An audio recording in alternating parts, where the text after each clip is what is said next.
45 seconds.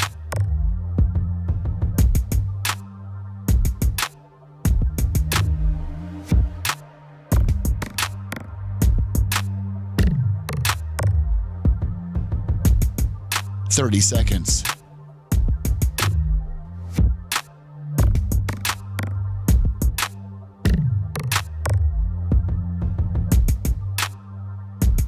The show will start in 15 seconds, and this is your last audible warning.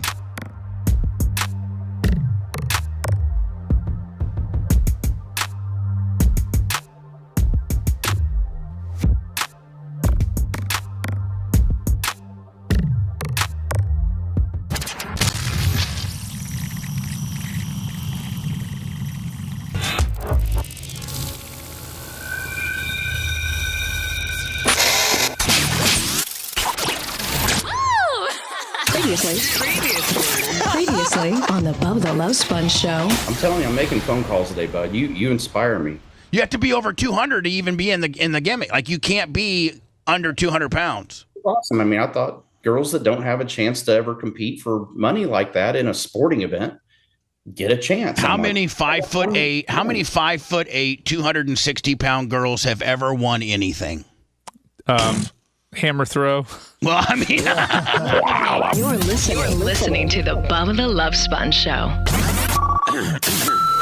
Broadcast rights for the Bubba the Love Sponge Show have been granted to this station by the Bubba Radio Network and is intended solely for the enjoyment of our listening audience. Any rebroadcast, retransmission, or other use of this production without the express written consent of the Bubba Radio Network is prohibited.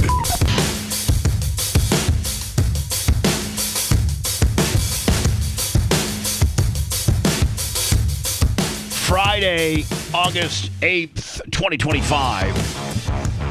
Of course, it's an infamous Lasker Friday. How about it? Rolls up in here with all kinds of drama. Good drama. I got to get with you. Let me, Michael Rucker. Did you see that right out of the whole shot? Fast reaction time.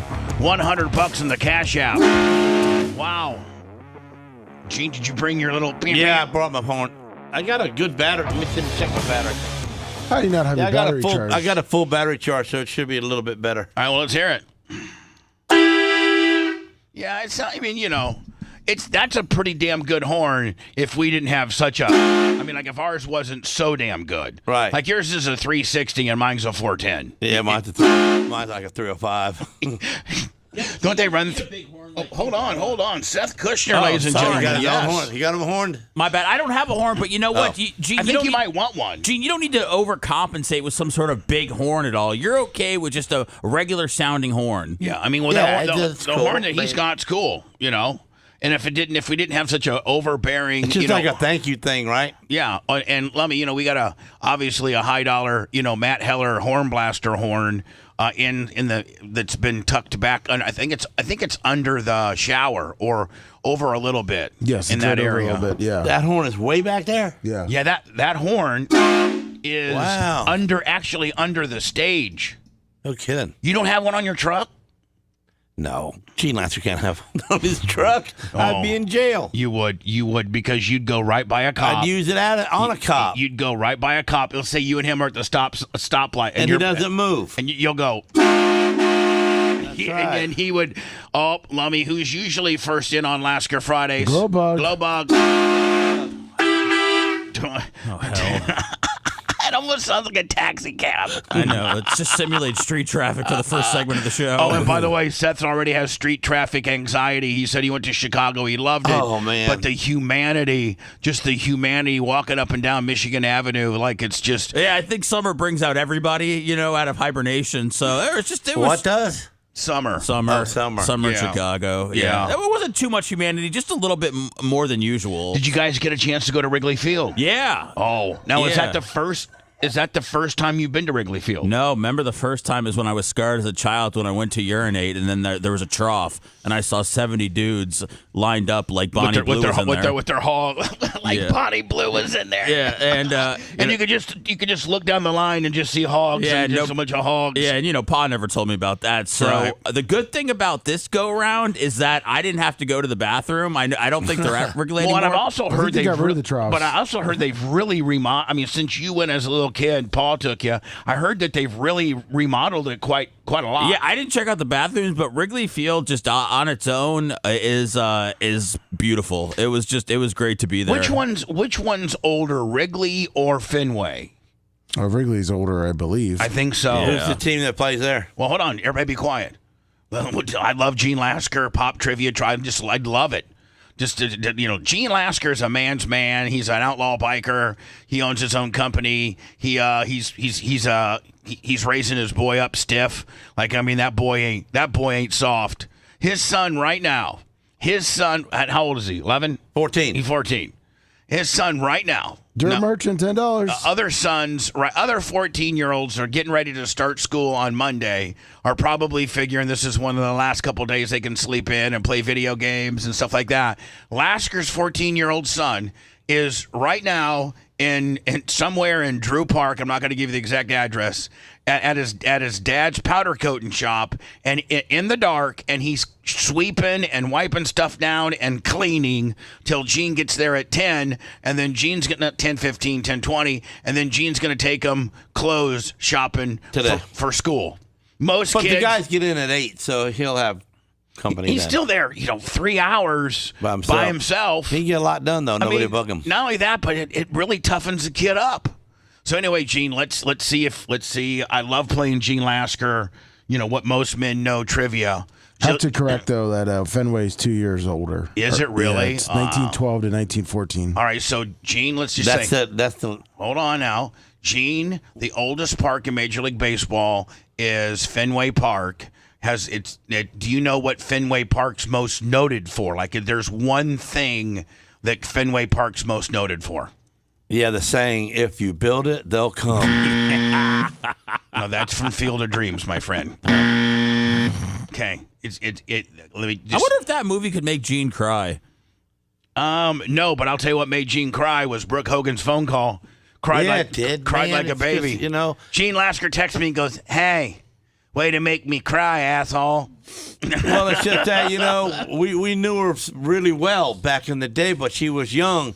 Just turning 17 and getting to be 18. And it's I knew her way before that. Right, I know. But I'm just saying that at that time, when she was running around and we were,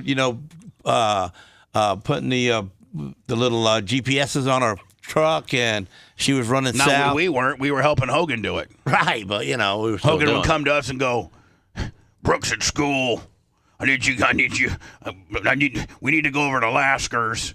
And he's going to put on, and these GPS units back in the day were way not as sophisticated as they are now. They were like a little 2x2 box. Yeah, but you had to wire them up, wire them to the battery. They weren't, rechargeable or anything like that. And so Hogan would meet me over at Lasker's automotive shop, and Lasker would wire up Brooks. I think she had like a Cadillac SUV or something. I don't know what the hell she had. I know she had a Mercedes. Didn't she have a little white Mercedes? Yeah. And so Lasker wired up a GPS unit so that Hogan could track her the entire. She probably doesn't even know that. So anyway, back to my. She went to the prom or something with the GPS stuff too. Oh yeah. So maybe she's with an 8-foot dude, and maybe that's why he wanted to start tracking her. Right. Maybe an 8-foot mulatto guy. Really make him go crazy. That's right. So, Gene, Fenway Park. Don't look at chat. I'm not looking at chat. Okay. I don't have no chat. No one gives me that yet. Yeah, chat is on a, you just in moderation for chat. Okay. So, Gene, Fenway Park, the oldest baseball park. In fact, there's only 2 baseball facilities, Wrigley Field and Fenway Park, that are part. I mean, some people say Dodger Stadium, Lummy, but that they didn't even start until the 60s. So get the hell out of here. So Fenway Park. I've never even heard of it. Who do you think plays at Fenway Park? And where I'm trying to think. And if you know who plays there, then you'll know the city name. The Cubs. The Boston Red Sox. Oh, okay, those guys are cool. And them guys are cool. Yeah, okay, how about it? So, and Gene, they're noted for what they call the big green monster. So what they do is they have this big, huge wall in left field, and instead of left field fence being like, 8 to 10 foot like the average team does, and it be like 325, feet from home plate. What is it, Lummy? I think it's only like 200 and I don't know what. It's pretty short. It's pretty short, but it's got to be at least 300 feet. But I don't think so. I think really, I think it's like 275. You mean just to hit the wall, Lummy, or to go over it? No, to hit the wall. Oh, okay. Like if you would take a tape measure and go from home plate to just left field at the bottom of the wall, how many feet? They cheat the other teams out of home runs? No. But what they do is it's 302. It's 302, but how tall is it? It's got to be 37 feet tall. Yeah, so Gene, most baseball fences are about 8 to 10 foot tall. Okay, and a guy like an outfielder, if he gets a good run on, if a ball's just barely going to make it over, there are some people like Kevin Kiermaier and that guy from the Rays just stole one from a guy I think last week against the Dodgers. So what if the ball hits way high on the wall? It's in play. And then it's in play. But they let somebody out of jail in Boston too. Yeah, they let two people out of the drunk tank. But here's the thing, Gene. If it hits the wall, and the guy catches it, it's not an out. It's just still in play. But am I right, Lummy? Like the guy can catch it off the wall. So why do they get a different kind of set of rules than the rest of the people? Well, it's a gimmick. It's a gimmick. And then so that's called what now? What's that place called? Fenway Park. There you go. Home of the Green Machine. No. Home of the Boston Red Sox. Oh yeah, the Boston Red Sox. And their left field wall is called the what? The Green Machine. But why the big green monster. The big green monster. But why ain't it the big red monster for the Red Sox? Because the Reds. Well, Gene, I don't know. That's about because the dumb. wall's green. Because the wall's green. Why? You can't have a big red. Because you can't have a red wall in baseball. Okay. Well, why do you get a wall in baseball at Fenway Park only? Gene, I don't know. I don't know. But when they were building, then why are you asking me stuff that you think I know if you don't know either? Turn this all around. I know. All right. So we have one remaining baseball facility that's 2 years not as old. It's 2 years newer than Fenway Park. Home of who? Fenway Park. Yeah, the Green Machine Monster. Yeah, the Green Machine Monster. Boston. So Wrigley Field, who do you think plays there and where's it located? The White Sox. Hell yeah. Is there such thing? Yes. There's such Barely. Barely. They got like 30. They're not good though, are they? No, they're not. You don't hear of them much. They're not good at all. They were good. They won a World Series within the last decade or so, but they just. Gene, they're so bad. I masqueraded around the Chicago as a Cubs fan. Here's the deal. Oh, wow. They're so bad, Gene. The White Sox are so bad. They're in the same city as the Chicago Cubs, which is who plays at Wrigley Field. So I'll give you the answers. But Seth is a White Sox fan, and the White Sox are so bad that when he went and visited Chicago this weekend, he didn't go down to Comiskey Field, which is what. I don't even think it's called Comiskey Field anymore, is it? It's no, it's like Guaranteed Rate Field. Yeah, it's like after some bank or something like that. He didn't even go down to that place where his favorite team plays. He put on a Cub jersey and went to the very historic Wrigley Field. Did you guys catch a game or did you just get the tour? The Cubs. You ain't a real fan, then, are you? No, I'm a bitch. The White Sox were not in town. The Cubs were in town. It's more. I brought my daughter to Wrigley Field. It's more of a thing that if you're a sports kind of family that you want to visit. It's one of those things. So you're showing on both sides of the fence, the losing side and the winning side. Well, I guess you could probably put it that way. Yeah. Sammy, listen, we're not going to go to the losing team's place. We're going to go to the winning team's place. Well, even though the losing team's place is your dad's favorite, I want you to see a winner. Well, honey. It's called Wrigley Field's a federally preserved. It's one of those things. Like it's a monument. And every kid, America recognizes it. I grew up 100 miles from Chicago, and so it's like almost like, and like Gene, I grew up like 120 or 30 miles from the Indianapolis 500. So like as a kid, your dad, if he was like a man's man, he would take you to some of these big iconic, sports facilities. And so everybody, of course you lived in Florida, but if you lived in Chicago, your dad, as almost a rite of passage, it's almost like his father-like duty to take you to Wrigley Field. I can remember the first time my dad took me to Wrigley Field. How long have we had the Rays? So was you a kid when you got to go to the cloth top? 98 was when the Rays came in. Do you remember the first time your dad took you to a Rays game? Yes, I do. Right. Was it a cloth top too? And it sucked. You know why? Because listen, Wrigley Field just, like, Gene, I can't even, you know what, Gene? I'm going to be able to give you a correlation. Wrigley Field is like what Knoxville is to sprint cars. Oh, okay. So like, Granddaddy. Right. Or what Eldora is to racing. So that's what Wrigley Field and Fenway Park is. And if you're a true sprint car, Fenway Park they're both the same thing? No, Fenway Park is where the Boston Red Sox play, home of the Green Monster, remember? Okay. And Wrigley Field is where the Cubs play, and why that's in Chicago. Is Wrigley Field worth so much? It's just an iconic, because it's still standing? Yeah, I mean, again, there's only out of the 31, is there 31 or 32 teams in baseball? Is it 30? 30. Out of the 30-some or 31 teams, Gene, in baseball, only 2 teams have retained their, the stadium that their organization built in the late 1800s. Only 2 have kept good contractors. Have kept their stadiums through tradition. Everybody else has knocked them down and built new ones. These 2 are the 2 crown jewels. So if you live anywhere near Wrigley Field growing up in the Midwest, your dad takes you to Wrigley Field. And then if you're into racing, which my dad was big time, then he takes you to the Indianapolis 500.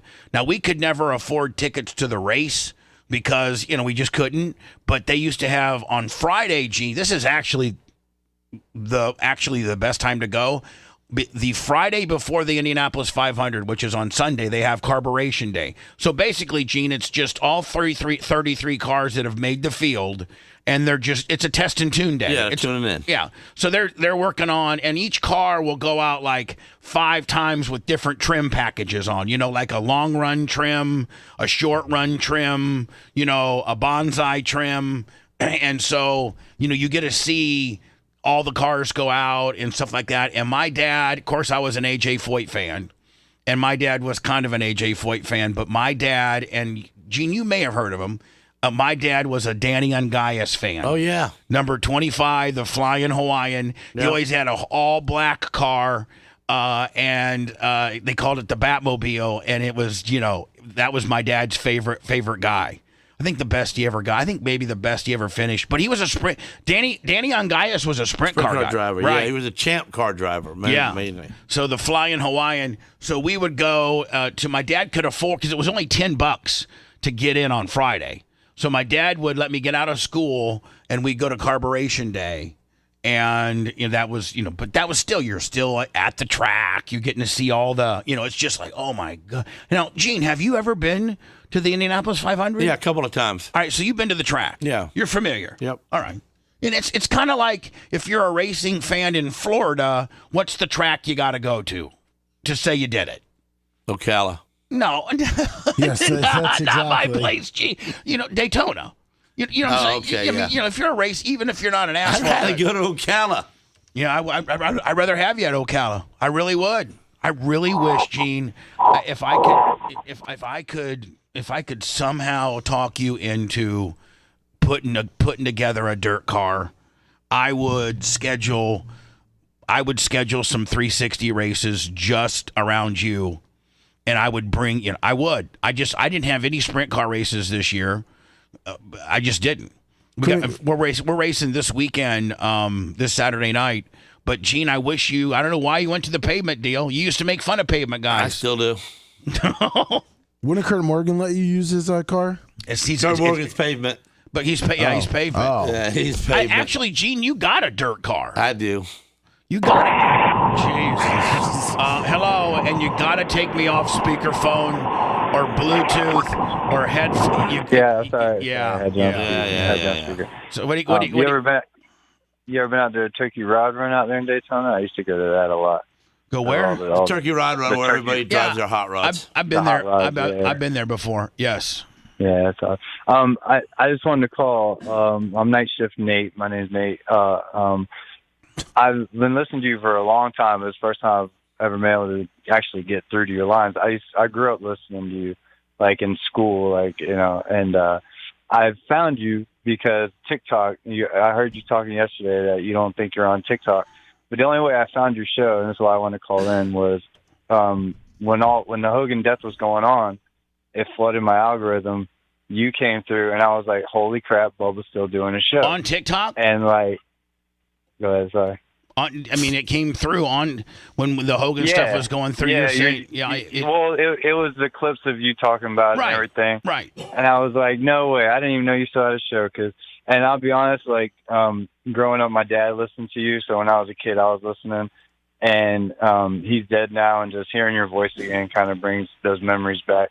But, did you know Hogan died too? You remember growing up, and maybe your dad taking you to school, and he was listening to us on 98. Yeah. I had Bubba Army shirts, and going to Durant High School and everything. Yeah. Cool. But I wanted this, and it's been awesome hearing everything with Hogan and with Brooke, the call. And I think the feeling, you keep saying that it's like a weight lifted off, but you've been given forgiveness, and that's a feeling that only she could have gave you, because the only person left that you hurt in the situation was her, right? And her forgiveness, and also his ex-wife. You said you talked to her. And so that's like the feeling you're feeling is. I got 2/3 of the people I hurt already handled, and the other one's dead. So he was already not with Linda. No. If you look at the three people if you look at the three people that I hurt, I hurt Hogan. I hurt his wife because they were newlyweds, and now they got a sex. They got a sex scandal. The new wife, yeah. And then I hurt Brooke because the N-word was directed towards who she was dating. So, sir, great analogy in the fact that I've made peace with two of those people, and the third one. I like to think Hogan sent Brooke to give you a baby face turn. You know what I'm saying? Do one last work on you. I don't think Hogan said that at all. But Brooks. No, from heaven. I'm saying from heaven. Oh yeah, from heaven. Sure. Yeah, absolutely. I'll take it. You know what I'm saying? Hey, that's crazy to me that he never just he and that shows that, and looking back, hindsight's 20/20. If you look at it in the relationship, you probably gave more than he did, and that was definitely that's a betrayal on your part. That he knew the whole time. I heard about all that, and then I got locked up right when all that happened. So when all that, so here you are, you're familiar with me, and you hear the sex tape, deal. I remember when it happened. I was listening to the radio when you did that pick thing, man. I've been listening to you forever. I know. But I remember when it happened, and then I got locked up, and then I just ain't. No. Hold on. You got locked. Here you are. You got locked. You got locked up as far as in jail. Yeah. I did a few years. I went to prison right when that was popping off in 12. Oh wow! Yeah. So I never really found out what happened. And just pills, just pills, Just pills. Just pills. When you could go when you go down to the pill mill and shop doctors, the good old days, right? Man, I hate Pam Bondi's shit. But anyway, So and it's awesome to hear that you've been forgiven, and now I hope you can move forward and do a baby face turn, Well, I mean, because he healed you. He made you a heel in his story. It don't even make sense. That makes no sense that he knew the whole time, and he just couldn't man up and say, $145 million makes a lot of sense. Yeah, I mean, I'll trade my friend in for $145 million. Gene said he'd throw me to the curb so fast for $100 million, your head would spin. Come on. So anyway, yeah, man. I listen on YouTube. I work night shift, so it's good to have a 4-hour show to get me through a few 4 hours Yeah. at work. And Seth's good to hear you too, man. I was listening to you on the bone right before. Actually, then. when Seth, I didn't remember that Seth was coming in today, and when he came in today, I was like, oh man, and I was actually pretty excited to see him. Yeah, he was gone all week, wasn't he? Yeah. This was the last week before school starts, so he took his daughter to a Chicago trip, and I had no problem with it. Yeah. So man, Seth missed Seth went on vacation at a bad time, but man, that was, and I can't believe Brooke just did that out the blue. I thought it was a gimmick at first, but then when I seen you actually like crying, like I knew it wasn't no gimmick. Well, at first I thought maybe Brian was playing like an AI gimmick on me because he did he did a Hogan AI gimmick for me one time, and I fell for it, and then I thought this was maybe an AI gimmick, and then you could quickly tell, that it wasn't, and then it just got real for me, and then emotions overcame me because I'm like, I've been fighting this battle for 13 years, and I can't wait to see the documentary because, like I said, I missed the whole thing. I just remember the sex tape, everything happened. Yeah, I can't wait to see the documentary to fill in all the blanks. Like I kind of in my brain, I had the beginning and the end of the story, so I can't wait to watch. Oh, you got to watch. Well, circle 9/11 on your calendar, buddy, because that's when it's coming out. 9/11 was an inside job. Wait, no. We're not quite announcing the date yet, Seth. Oh, sorry, did I jump the gun on the 9/11? It's coming out. It's coming out around that time. There's going to be like an 8-day window where you can pre-buy it, and I'm really going to lean hard on the Bubba Army because from all the aggregators and places that you're going to be able to get it, if you can sell 1,000 pre-buys 2 weeks before you release it, it puts you like in some type of different algorithm stratosphere where they recommend you on the front page, and you get trimming. It's like it really propels it. So I'm gonna really, when that window opens, that you can watch the trailer and you can pre-buy the documentary, I'm gonna really just say, hey, Bubba Army, this is probably one of the most important things that has come my way in a long time, and if you could find it in your heart to drop the $19.99, I don't know, let me if it's $14.99 or $19.99, but it's going to be only $19.99 for the whole documentary. Yeah, for the whole thing. Really? And How much would you charge, Did Gene? y'all film it with a phone or something? What are you paying to go to the movies these days, Gene? What are they? Like about $26 a person. Yeah, so it's $19.99 or it might be $14.99. That better include popcorn. Yeah. So anyway, buddy, appreciate you finding us again on YouTube. Yeah, I'll be listening on YouTube for sure. All right, buddy. Thank you. Have a great weekend. You too, man. Bye now. Hello. Hey, good morning, Bubba. Hey.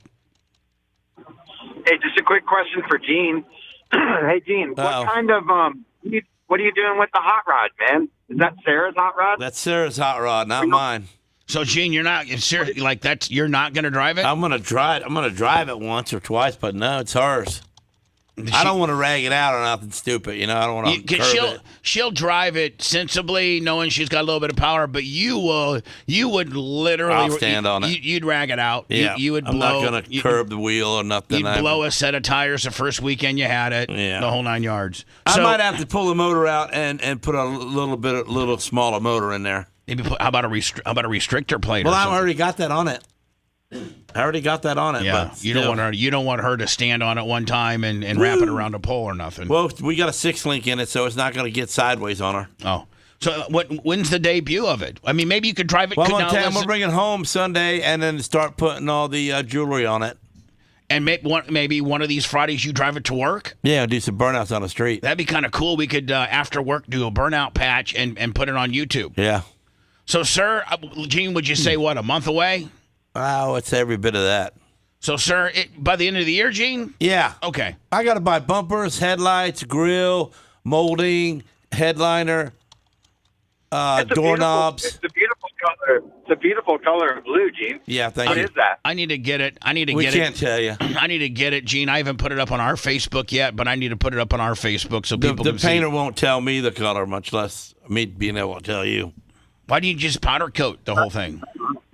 Because then All right, you have thank to put you. the whole I car in appreciate the oven and can't do that. Could you do plastic? Could you do piece by piece, like the Yeah, I can do fender? piece by piece.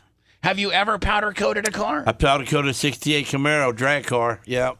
Yeah, so it's doable. It's doable. Now, what about your new glasses? I think somebody sent you a package. Yeah, I guess they think I'm blind or something. I mean, is it working? Are they working? Well, it brightens everything up, but it's because of chat. You had trouble reading chat. I got trouble reading chat, not because of the glasses, but because y'all put dude, bro, set 40, F420. Okay, but you put it all in one line. I don't know if it's dude, bro, or dude, bro. You know, I can't split the words up without looking at it. Well, like, for instance, I don't know. Those glasses got you looking like Rosie O'Donnell, though. I don't know. We took them off now, didn't we? There you go. Like ghosts of profile past. I'm looking at Rumble right now. It makes it brighter. Don't get me wrong. Gene, I think you need to wear them. Makes you look smarter. That's not what Seth said. Gene looks smart. He just looks like he. He looks like Rosie O'Donnell.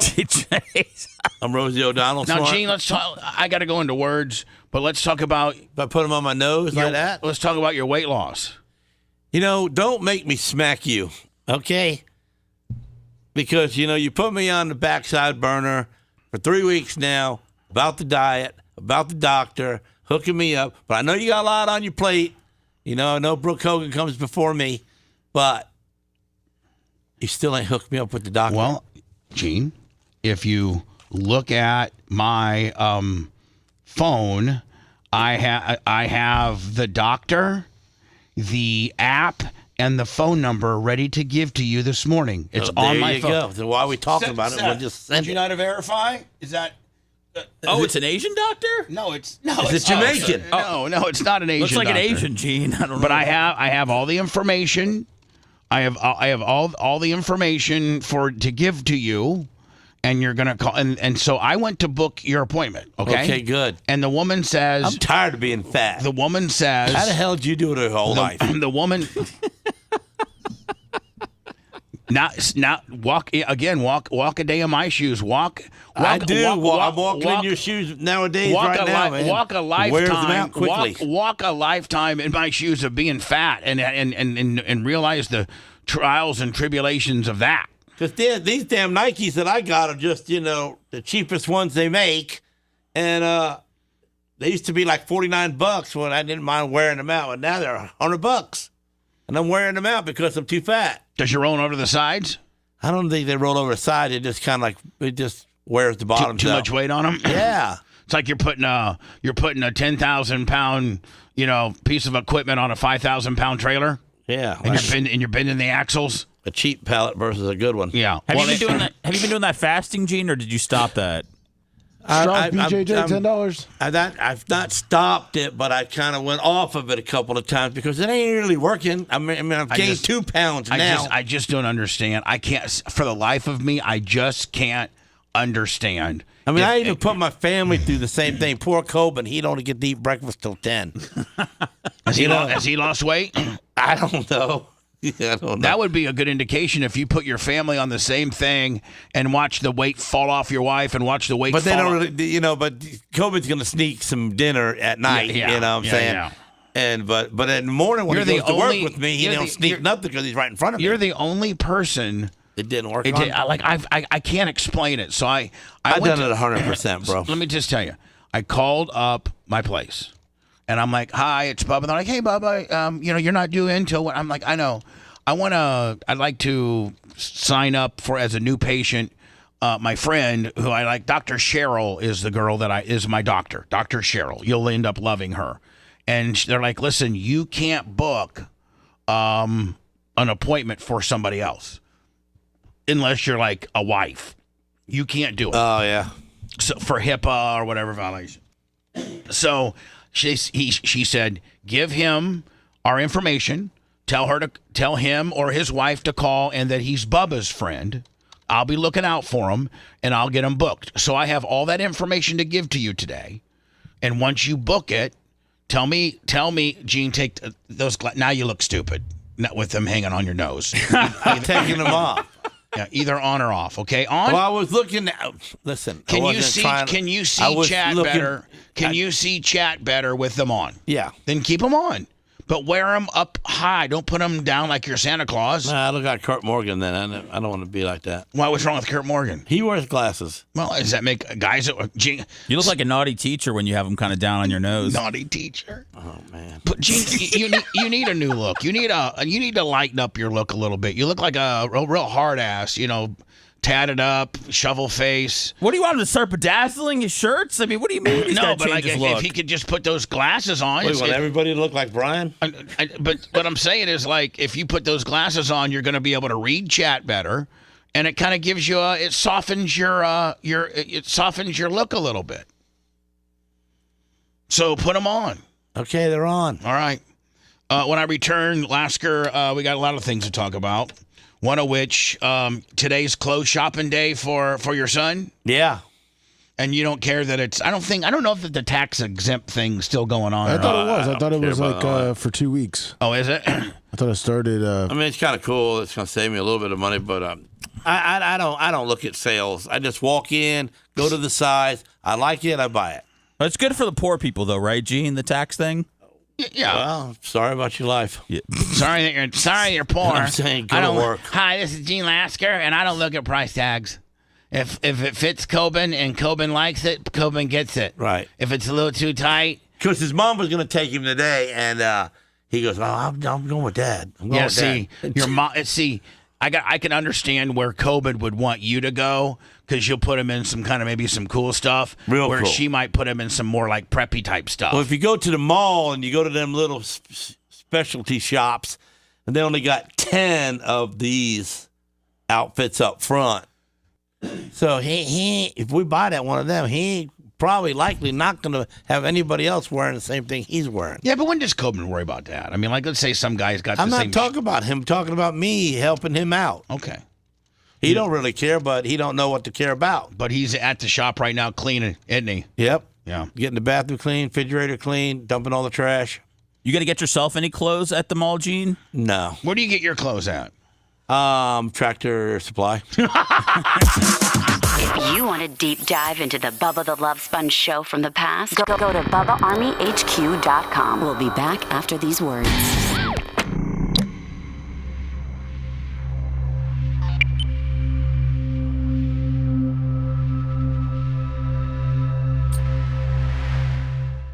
Yeah, You can stain them up, but they just don't, you're never going to rip them out. The one by us doesn't have a great selection, though. All right, we're on the front page, so I'm going to do the Brooke story now. Okay? Sounds good. I found that if you go, that's at 4640. With him? Yeah. Okay.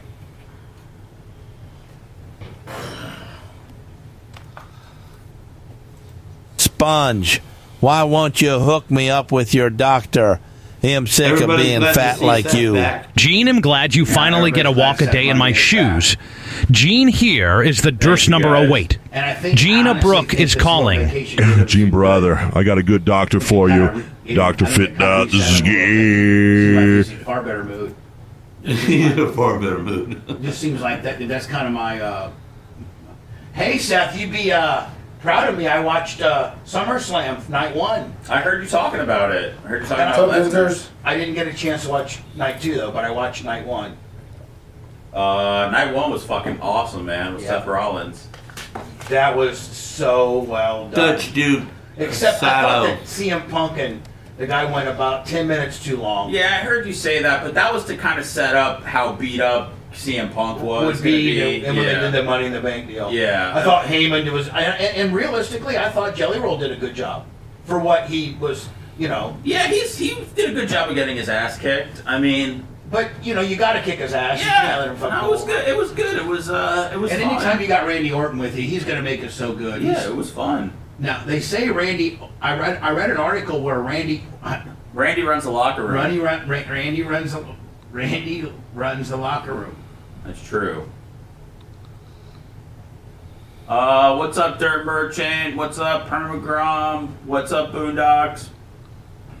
Excuse me, sorry. What's up, Andy?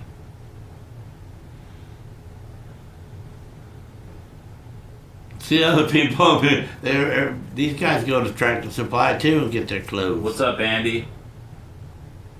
Ghost of profiles passed. I told Bubba to make a shirt that says Taker runs a locker room, but he won't do it. I'm just 30 pre-orders, man. That's all you need.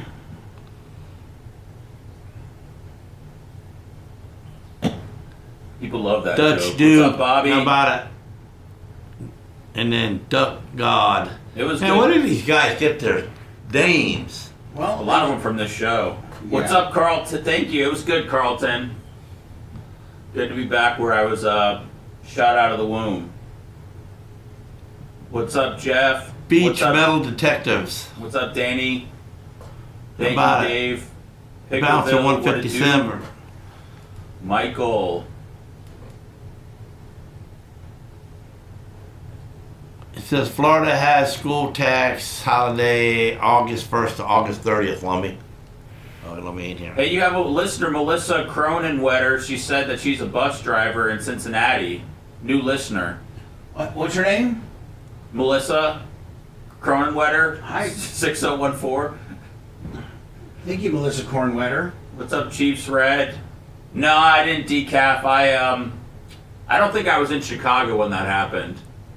I think I was there the next weekend. Todd Allen 66. Good to hear ya. Beach So ask her, I Metal gotta say Detectives. something about the track in private. Okay. I'm Sell buying it. Got it Just sold. buying it and turning it into an alternative music venue.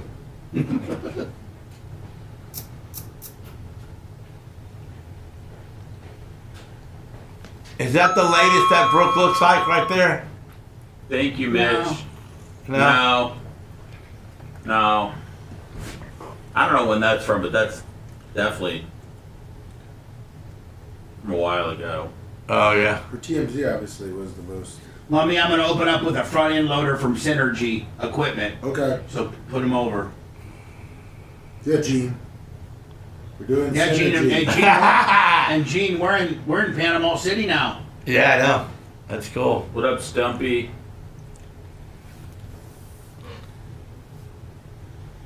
Man, Gene, remember when we used to fucking?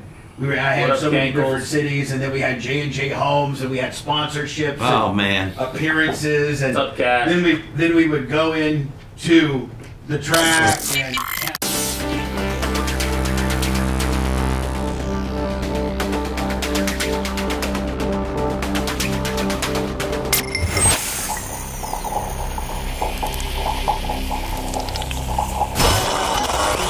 The views and opinions made by Gene Lasker are not necessarily those of our advertisers or this radio station. Broadcasting live from the Aquabeto studios. Aquabeto.com/Bubba. It's the Bubba the Love Sponge Show. 813-902-8222 if you'd like to call in, but have something of substance to say, okay? Again, 813-90-Bubbas.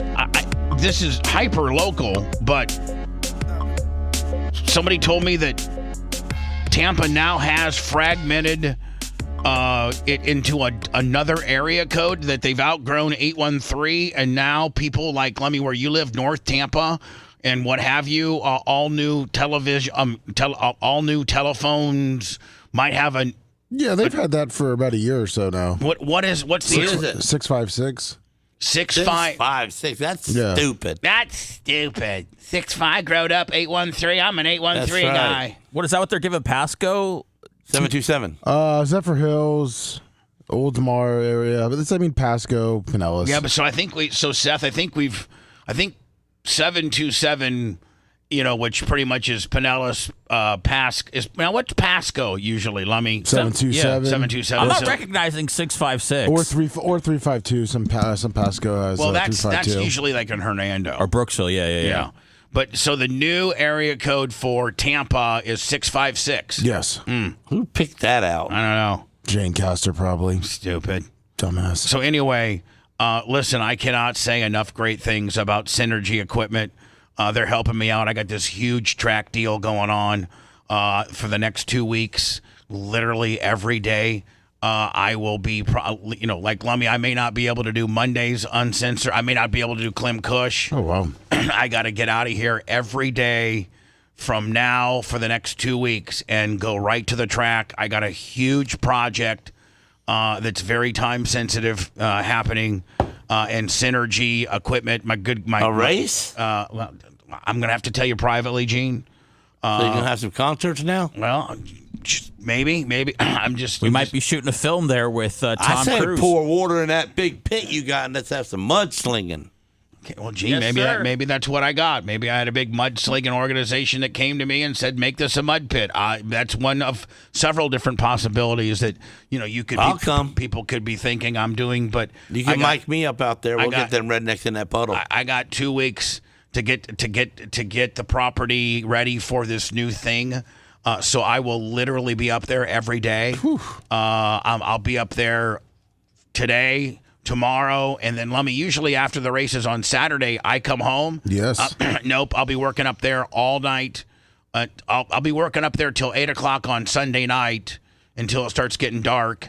And then Monday after the show, Tuesday after the show, Wednesday after the show, and then Big Buck and the young boy comes down Thursday. They're going to help me Thursday, Friday, Saturday.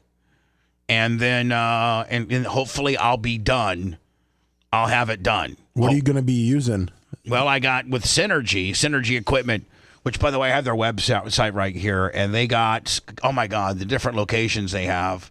But right now I got a front end loader coming. Oh, nice. I think it's there now, but I'm gonna have to talk to my friend Sandy and see because next week I think I need an excavator. So, and the last time I got an excavator, they got me a big one. Like I had I think they gave me like this one.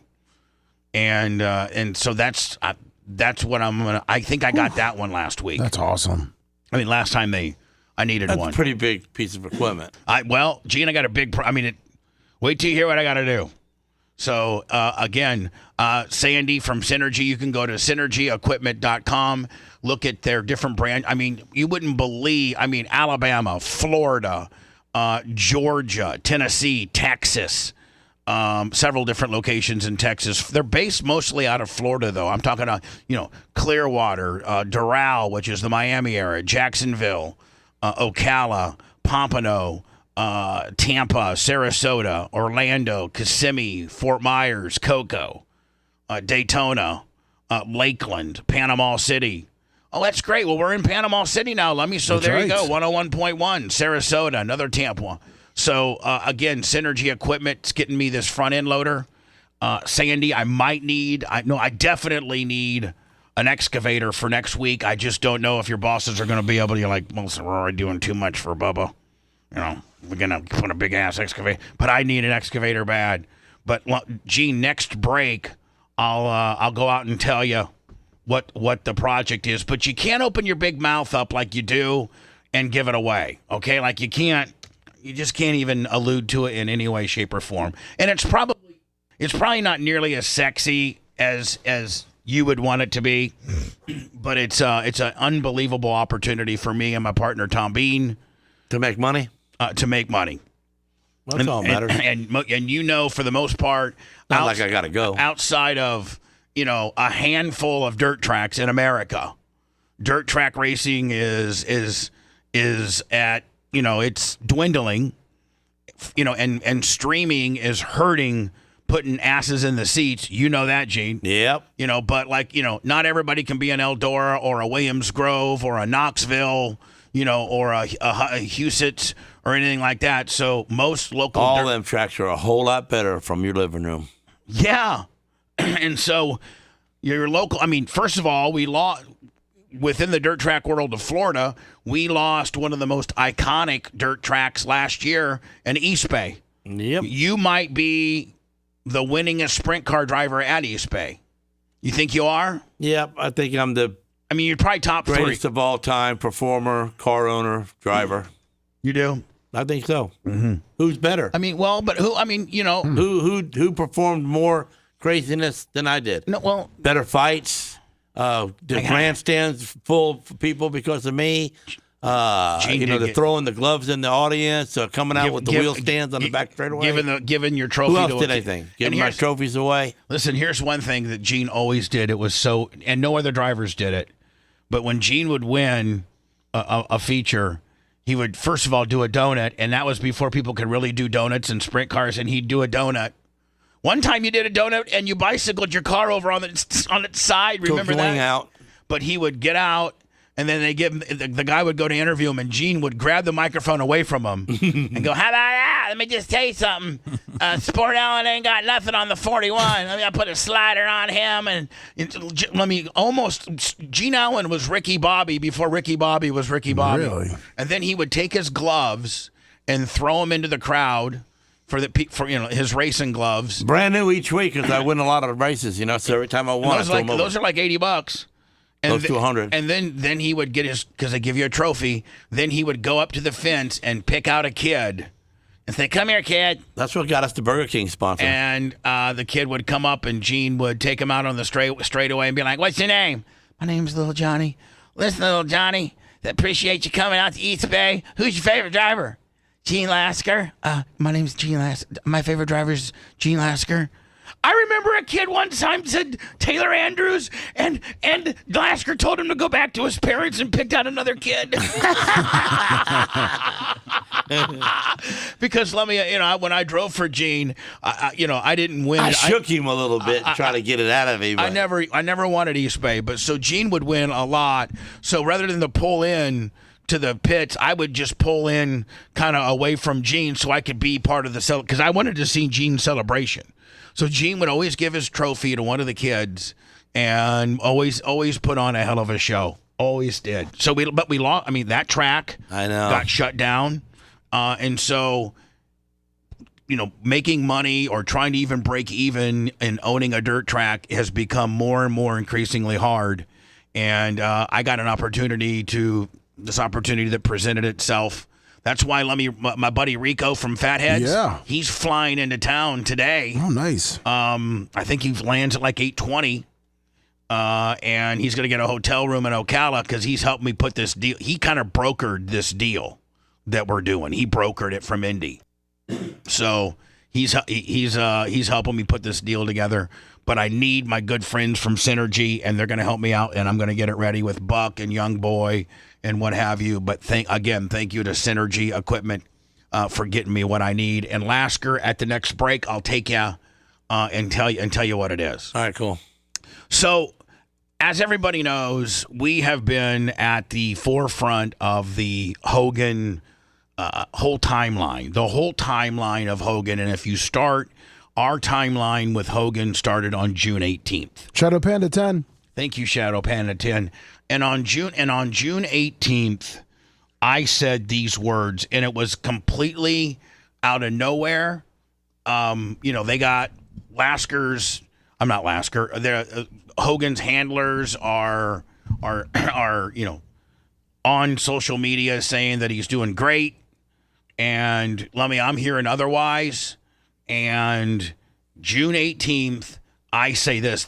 I think this was the very start of it. It was. This was the very start of this whole Hogan timeline. Okay, where's my volume? Right here. Is that the volume? No. Oh, right here. All right. Little near you. And it's not. If you did some sniffing around, you might find him at a hospital near you. And it's. By the way, check. If we were to go back and just check all the allegations I made as to whether they were true or not, let's score it, okay? If you did some sniffing around, you might find him at a hospital near you. And it's not good. I got some pretty reliable information last night that there are phone calls being made to various family members about getting to town to come say your goodbyes. Well, how reliable are your sources? Pretty damn reliable, but I still want to frame it, Seth, in case he got discharged last night at midnight, and I've not been able to talk to my source. And then the reason why I said that, Lummy, is because remember Bischoff was like, I wouldn't be surprised advised if he's home tonight. Yep. Remember? Yeah. So I tried to hedge my bets a little bit by saying that. Sources since yesterday. So my sources are that, and I don't know it to be true, rumor has it, allegedly Hogan is in the hospital, and I've heard people say that he might not make it. And he didn't make it. Grouper Lab's 25. Could create a feeding frenzy amongst reporters in the wrestling industry and T-shirt Will 25. maybe even in pop culture to check this out, but he's not doing well. What happened? I think it's a heart issue. I mean, Lasker, like I'm 7 for 7 right now. I've been told that he publicly talked about a neck fusion surgery. I don't know if it's complications to that. But my sources say that it is complications to that, and because within 72 hours of him having this semi-major neck fusion surgery, he's out promoting this new wrestling league. Which, by the way, when you have that surgery, that particular surgery, you are to be in what they call a Vegas brace, which is just one of those kind of like neck donuts, Lummy, that keeps you semi-stable. A neck donut. That's what it is. Well, you know how, Gene, you've seen them. Some of the racers wear them, but on a smaller scale. And you're supposed to be in a neck donut for 6 weeks, and you're supposed to be resting and not out canvassing across America, slinging your beer in your wrestling federation for no less than a month, doing personal appearances at liquor stores and. So I thought the whole time Brooke Hogan was telling you everything. Nope. Wow. Not. You really had an inside person. Bars that carry his new beer, and that he had no business of being out and about traveling. You're sleeping in hotel bed. You don't have the comforts of home. Probably not eating as good as you should. I think the neck surgery was downplayed. A lot of people from Hogan's camp called it minor, where really it was major. If you did some sniff, all right, so, I mean, I don't know what part of that you can't say isn't dead on. It's all dead on. No pun intended. Oh. But I'm trying to figure out who your people is, man. Hey, man. Hey, Bubba. Oh, that guy? No. No. He ratted everything out. I'll tell you. Now, you know what? Now that it's over. You can't tell now. All right. You won't be a good person. You won't be a good radio. I can make it so. I can make it so talk vague. About their I can make it so vague, Gene, that nobody's. That's not, like I'm not going to. It just amazed me how you was dead on and it wasn't Brooke. Could you put it in Hogan Carney so we could hear it? Who, me? Yeah, like your source. Name it. Is I was talking to says I'm busy. Is at the his hospice at. Oh. Is I was talking to says I'm busy. This actually Wiz working on his Hogan.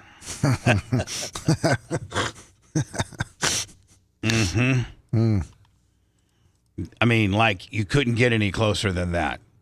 Yeah. This is somebody that was his hands, his on, and Triz eating them at the his hospice. Yeah. So with Hogan's death, of course, comes all the death certificate, and I'm not trying to make this the 50th time that you've heard it, but it is. But it has an interesting twist today because Brooke Hogan has now offered to pay for the autopsy because there was no autopsy. Now I have just scratched my head I don't know how many times as to just fundamentally and procedurally, if you are the county or the hospital or the medical examiner, that the most famous person, one of the most famous people in the world dies in, and that body comes across your office. You pretty much need to chip away at your life. Yeah, you really do. Yeah. And, you don't, and let me listen, his primary physician, Dr. Fitzgerald Jr. Yes. Doesn't, and this is just strictly my opinion, but I've seen various articles that he doesn't necessarily have the best reputation. Am I right? I think there's been. Yes. I think all that money Hogan's got, he had a poor. No. He had what we call a gimmick doctor. Oh, the gimmick doctor. Yeah. And a gimmick doctor. I know who that guy is. And so I'm just going to explain to people, and I'm not saying, I'm just saying, I'm not necessarily saying Dr. Fitzgerald is a gimmick doctor, but Lummy, I think that, in my opinion, Dr. Fitzgerald is a gimmick doctor. That's my opinion. And what a gimmick doctor is he's a doctor, and he might be enamored by the fact that Hulk Hogan is going to him. So you have maybe a little mark out fest. You have a little bit of a mark out deal. And I mean, just like Michael Jackson had like 6 different doctors that will write him any script that he wants. Prince, I mean, I think you have to. Yep, you're right. Prince the same way. So these famous people got what they wanted. Get what they want because they're ultra famous, and you get a gimmick doctor. Yeah. And the gimmick doctor, you walk into the gimmick doctor and you go, "Hey, doctor, part of life. I need some perks. I need some Vikes. I need some Xannies. I need some K-pens, and all those on those Xanny bars you give me. I want the 2 milligram school buses. I don't want those little football 0.5 milligram willies. I want the 2 MGs." And the gimmick doctor is enamored by the fact that, oh my God, Hulk Hogan is decided to use me as his primary physician. And listen, the way that a famous person finds out about a gimmick doctor is from other people that are doing the gimmick doctor. Let me maybe one of his friends, like for instance, Gene, my weight loss doctor. That obviously I need to take a little more seriously. But, I at least want you to go to her and let her do a blood panel on you and break your blood down. That's who... Can't go if you don't hook me up. Right. But she's a great doctor, and she will take... She's going to put chicken heads out and rocks and stuff? No, she's going to order you to get... She's going to write you a prescription to get your blood drawn, and I'm going to take you right over here to Quat. Lummy, did you go to that? Sure did. And was it... Hold on. Was it exactly like I said it was? Exactly like you said. You walked in, and you're overwhelmed because the entire waiting room is full. Yes. But they zing right through it. I was there less than 10 minutes waiting. Exactly. And are you losing weight? Well, he didn't. I went for different blood. Yeah, he went from different blood. Yeah. Like so, what? Gene, my guy, don't worry. He doesn't maybe want to get into You got what. something wrong with you? Yeah, Gene, I'm fat. He's fat and he's got. I just asked you if he was doing He's got a dermatology issue and he's fat. Okay. Yeah, Gene. There's nothing wrong with fat. skin. You're fat. No pimples or nothing. You're fat with a loud mouth. Okay. I don't know if she can fix the loud mouth part, but she might be able to fix the fat part. And it starts with getting you a lab. And she takes you to, writes a prescription for you to get your blood. Right, because I got something wrong with me. Oh, yeah. You might want to say that again. I do got something wrong. I can't lose weight. Don't tell me, eating tuna fish and lettuce every day, you should lose weight. You should. I'm not. I know. You should lose weight. And then I did the Your intermittent bologna, not eating after 6 and not eating before 10. 16-hour fast. Every day for 3 weeks? Nothing. And gained 2 pounds. Gained 2 pounds now at the end, yeah. So is it possible that the fast isn't for everybody? You know what, Seth? Maybe if you got some other, like if your thyroid or so that's what. I don't think I poop as much as I eat. You don't think you poop enough? Maybe not. Maybe she'll put you on some. Maybe. I mean, I poop every day, but it seems like a foot-long steak and cheese sandwich would be a lot more poop than I poop. You would think, though. So you're saying if you eat a foot-long foot. So my body's absorbing too much food and not pooping it out. Maybe you need more fiber. Yeah, maybe she'll put you on. I have fiber gummies.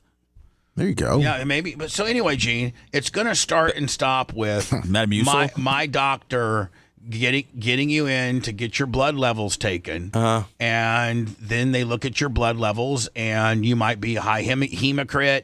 You might be, something. There's just your blood. Your blood is your roadmap to your health, and so they need to get a par or a starting point as to what your levels are on all your testosterone levels, your estrogen levels, your cortisol levels, your PSA, which is your prostate, your red blood cell count, all of it. And so anyway, Gene. Oh, so anyway, if you're Dr. Fitzgerald and you're kind of, in my opinion, a gimmick doctor, and I don't know that Dr. Fitzgerald Lummy has done a lot of really high-profile cause of death investigations.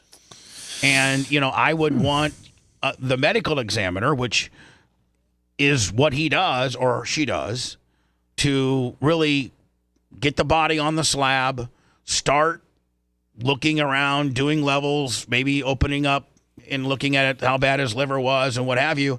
And so on the death certificate, this is where this whole big whodunit started with the Hogan deal. And so Hogan's death certificate comes back that Dr. Fitzgerald was the examining doctor and determined what he died from. And Dr. Fitzgerald says that he had leukemia, that he had kidney dialysis, things that caught the family and Brooke completely by surprise.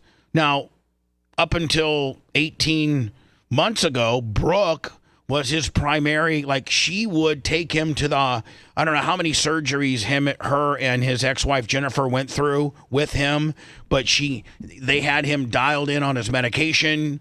They had him, they knew about every ailment that he had, and they had him dialed in. And this leukemia thing coming out of nowhere, kidney dialysis thing coming out of nowhere, and the report that Dr. Fitzgerald, who is, not a well-renowned person of death investigations, is the only person they're taking the word for as to how he died. So what's the theory? What's the well? What do you think that the end game is here? The end game is what was in his system, that could have potentially killed him. Was it just a straight heart attack? An autopsy will say he had a cardiac arrest and he legitimately died from a heart attack. But was there anything else in his system? They're going to do a toxology report. Did he take too many pills the night before? Did somebody inject him into his kidney dialysis port and that would cause his body to shut down or die? Listen, Can't we just let him die in peace? Well, no. I mean, okay. Do you want him to die in peace? Yeah. Having, maybe some kabuki, something have happened? Oh, the girl didn't do nothing to him. Or do you want to... Nobody slipped up into that house. Or do you want to, if you have the opportunity to get a full-blown report, you get a full-blown report if this is your father or this is, your... And Sky's... And I have to give Sky credit. Lummy, as much pressure as we've been putting on him, I think that she has agreed now to an autopsy and Brooke has agreed to pay for it. Yes, it looks like that way. Headlines read, Brooke Hogan offers to pay for autopsy on dad after claiming reports that he had leukemia. She says that's BS. She's been with him for I don't know how long, and this leukemia thing came out of left field. And again, maybe it's a wrong diagnosis from a doctor that's not noted on his expertise being that he determines how people die. I just don't know that your regular family physician should have that much power, including let's say that, at the end of the day, Dr. Fitzgerald's medications that Hogan may have abused might have been a contributing factor as to why he died. You think Dr. Fitzgerald's going to write that down? No. You think Dr. Fitzgerald, who had him on, they're going to be able to look at the history of what he was taking, and just because he's prescribed X, Y, and Z doesn't mean he doesn't abuse X, Y, and Z that could be deadly. So wouldn't you want a toxology report to find out, hey, there was no deathly levels of anything. He died the way they said he did. Wouldn't you want that? I mean, I would. I would if I fell over. Well, maybe Hogan was, feeling bad, knowing he was going, and did him a couple big old rails for the ride home. You mean the big old coke? Some coke? Yeah, and then now he don't want that to be known. Hogan died doing cocaine. It's the next thing you know, when they do a blood, and they make him a drug addict when he wasn't. He just, well, took him a couple blasts, speed it up. Gene, I don't know if you're coming home from the hospital that you should do a couple rails, my friend. And if he did do a couple rails, we need to know about it. Brooke Hogan will do whatever it takes to get answers for her dad's Now, listen, this isn't me. This is his daughter. I mean, if you died, if Sammy... I think you pushed her into it, though. What? You pushed her into it, though. What do you mean? I don't know. I mean, she wasn't, too happy with her dad there for a while, and what would she have really butted in on that without you? Yeah, I think she would have. I mean, because I think she thinks that he does a normal death too. Well, we're gonna quit, and then Lummy and I got some inside information. Yes, about. Y'all make me nervous with the inside informations. Well, Gene, because they're kind of true. I mean, you're nailing it, man. So I know. You got some big rats in this world. Yeah, there's big rats in this world, especially when you're dealing with arguably one of the most popular people in the world. Exactly. People come out of the woodwork to give you information. He should be selling some of that to TMZ and making some money. Well, you can't sell it to him, Gene. Oh, no. Brooke Hogan will do whatever it takes to get answers about her father's unexpected passing. The Hogan Knows Best alumni, now 37, is now offering to shell out the cash for an autopsy to be performed on Hulk Hogan's body. Not that much money. Yeah, I think they're like $4 or $5 grand. Yeah. Well, again, she's like, I don't want any excuses as to why this was not done, including including I'll pay for it. I don't want anything like that. So she says, with all the speculation and uncertainty of my dad's death, I want to personally offer to pay for an autopsy if that's what it takes to get done. She said in an Instagram post story yesterday, my dad's dignity and legacy deserves it. The former reality star added that she was pleased to learn that Hulk's wife, Sky Daly, has waited to cremate the WWE's legend body because of family questions. Now, see, that also gets her off the hook. She has ties to Scientology. Sky does. And I think we would all agree that they're murderers. Well, no. Allegedly. Hold on. Well, you told three stories the other day about it. I mean, come on. The views and opinions made by Gene Lasker are not necessarily those of our advertisers or this radio station. There has been, Gene, instances where Scientology has been at the forefront of controversial deaths. Right. Well, wouldn't you explain that, figure 8 boat ride? If you don't pay at the end of the ride, you go throw it over. Well, I don't know, Gene, if they have if you're a level E8 and you don't believe at the end of the day you get, as you said, throwed over. I don't know if that's quite in their SOP, Standard Operating Procedure Handbook. That's what he said the dude did. He was gone. But here's the deal. Do you think Sky is suspicious because she's a Scientologist? Yes. Yeah, I think that. Ooh, see, now you're really getting into the family affair of her now. Yeah, but what I'm saying is this. Her dad did it because she was mad that he didn't turn Hogan into a Scientologist because he got baptized and, the gardener was really a Scientologist. So here's the deal, Gene. There, so here's that plug. So here's the deal, Gene. Here's the deal.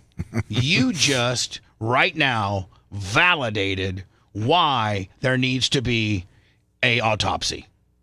If they burn him up, there's no going back on that. It's final. You can't test ashes. But if you know, Sky Daly just gave up Scientology supposedly when she became baptized with Hogan. I guess you can quietly walk away, but she most recently has been a Scientologist. Her mom and dad supposedly are active E8s, which is the highest entity. So what is she saying? She got forced into it? And so, no, hold on. And so I'm not saying that Sky did anything inappropriate. I'm not saying the gardener did anything inappropriate. But listen, the public perception of people that live around here, as soon as you hear that somebody's a Scientologist, you instantaneously, your guard goes up. They have not necessarily a bad reputation. It's just your guard goes up. It's a religion that believes in a god named Xenu, written from a series of books from a guy named L. Ron Hubbard. It's like alien. It's like really whacked out, unbelievable alien religion. They might be right, by the way. Yeah, exactly right. Who's to say that Christianity, Judaism, believing in Muhammad, who's to say any of that's right? How about some of the pyramids that had pictures of the Martians? Yeah, there you go. How about some of them pyramids that had pictures of Martians? That religion, too. The pyramid Martian religion, Gene. That's right, Elrods. So, but, everybody would agree that Scientology probably unjustly has somewhat of a bad rap reputation around this area. They have single-handedly, now, to their credit, they have made downtown Clearwater and everything that they've bought up look just absolutely beautiful from the dilapidated state of what it was, all these empty buildings, because, nobody really goes downtown anymore. And, downtown Dunedin did a revitalization and made it super cool, and Clearwater never really did. And so what Scientology did is they went in and bought all these buildings. Now, we don't know what's in those buildings and what they do, and some aren't open to the public, but they have put a ton of money into the revitalization of Clearwater, and Clearwater looks great. But again, everybody that's not a Scientologist scratches their head when it comes to Scientology. There's been various cold case files, so I forget what the girl's name that died on the boat. And then the other big whodunit is the guy that runs the whole deal, the president, the CEO, the Jesus of Scientology is, I think, called what, Dave Mustavich? Yeah. How many people they got hooked up? What do you mean, Gene? How many people are in Scientology? Oh, I don't know. A lot? A lot. A little lot? A lot. Oh, hey, Alexa. Good morning. Good morning, Alexa. Alexa, hello. I'm not quite sure how to help you with that. Okay.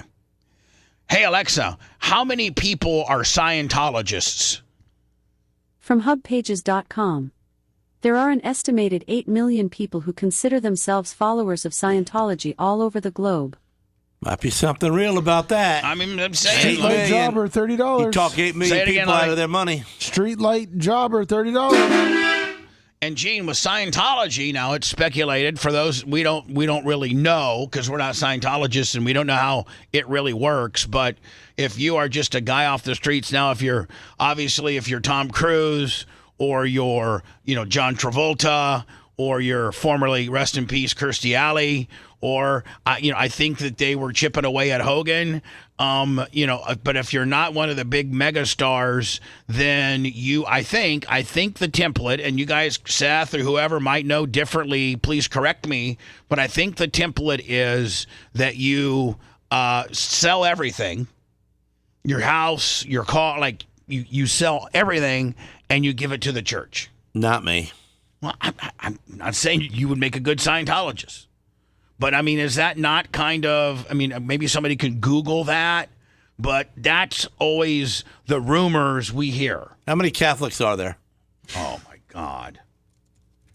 Hey, Alexa, how many people practice Catholic religion? From PewResearch.org. 1 in 10 Americans say they practice yoga weekly, 7%, or monthly, 3%. All right, for hey, Alexa, spiritual shut reasons. up. Hey, Alexa, how many Catholics are there? According to the Association of Religion, as of 2010, about 16% of the world population was Roman Catholic. Boom! There you go, Gene. We can smash a Scientologist. Well, Gene, I don't know if it's, if we're trying to make it a civil war here. But, it's my understanding that, to be a Scientologist, you sell all your stuff. I don't know if you live at the church. but you just dedicate your entire life to the church. And Gene, you take these classes all day to better yourself, and you have what they call an e-meter, which looks like this. An e-meter. Which is, they have this meter that looks like literally something, like a battery charger, and it has like something like these two metal rods that you hold on that looks like soup cans, and you hold on. They brain fade you? And they, they hook you up to this e-meter and ask you certain questions. And the highest level, what you're trying to do as a Scientologist is to become what they call clear. Yes. It's $800 an hour, too, to do an audit. And you have to pay for that? Yeah. Yes. Yeah. $800 an hour to hook up to the e-meter. So you can keep moving up. So it tells levels. you, and Gene, here's the deal. You can literally have the guy that's running the machine just iggy up the result. Just pay him? Well, yeah, I mean, it's all a big, let's just really be honest about this. They have this machine. Then you hold two metal-like rods, the little bit smaller than soup cans, and then they ask you some questions, and then they tell you what the results are and how close you are. I wonder what they ask you. I don't know. Maybe you can research. What are some of the questions they ask when you're going through an e-meter session, and then Gene, you pay $800 for that, and with the ultimate goal to be what they call clear, meaning I think maybe you're clear of every belief and everything other than what they believe in, what they teach. So again, all religions do the same thing. Catholic makes you go in there and get into a little booth and no, they don't. Talk to a priest. They don't make you do that. But I seen a video. Well, they make you, they make you get your head clear by, telling your sins. No, Gene, that's just to repent your sins. They don't make you do that. Makes you feel better. This is the e-meter. Is this the your sins? Oh, hold on, I got to. They don't make real. So is this the e-meter? Yeah, it's her taking the test. This is the essential tool of the trade, if you like, for Scientologists. Right. It is the central religious artifact, is what they call it. E-meter. Yeah. Formerly bald balls are on at 25. Vital. One more time, let me. Formerly bald balls are on at 25. Piece of equipment that is essential. It's an essential tool for members of the Church of Scientology. Oh, wow. And Gene, that's all it is. Literally, Gene, that's all it is. Kind of stupid. And Jimmy, literally, Gene, you and a couple of your electronic buddies could make one of these in a day or two. Ultimately is akin to the confession. You hold these cans and through it runs a current, and apparently it's reading my emotional response to questions. Essentially what we're doing is we're creating a circuit with your body, and it's calibrated in such a way that it will register on thought. Right. Okay. I'm going to pinch you. Okay. Mm-hmm. You just keep an eye on that needle and watch what it does. See, you're doing it before I even do it, so you're you're anticipating it. Yeah. See there. See, it's like so flim-flammy. You're getting a read there. Really? It's like literally I'm at the carnival. I'm literally at the carnival. The guy let's see if he can guess her weight. Yeah. We're just getting started here. Weight and age, right, buddy? Yeah. Pinch. Okay, you see that little jerk? Now what I want you to do is to recall the moment of the pinch. Did you see the needle? Oh, sorry, I was looking away.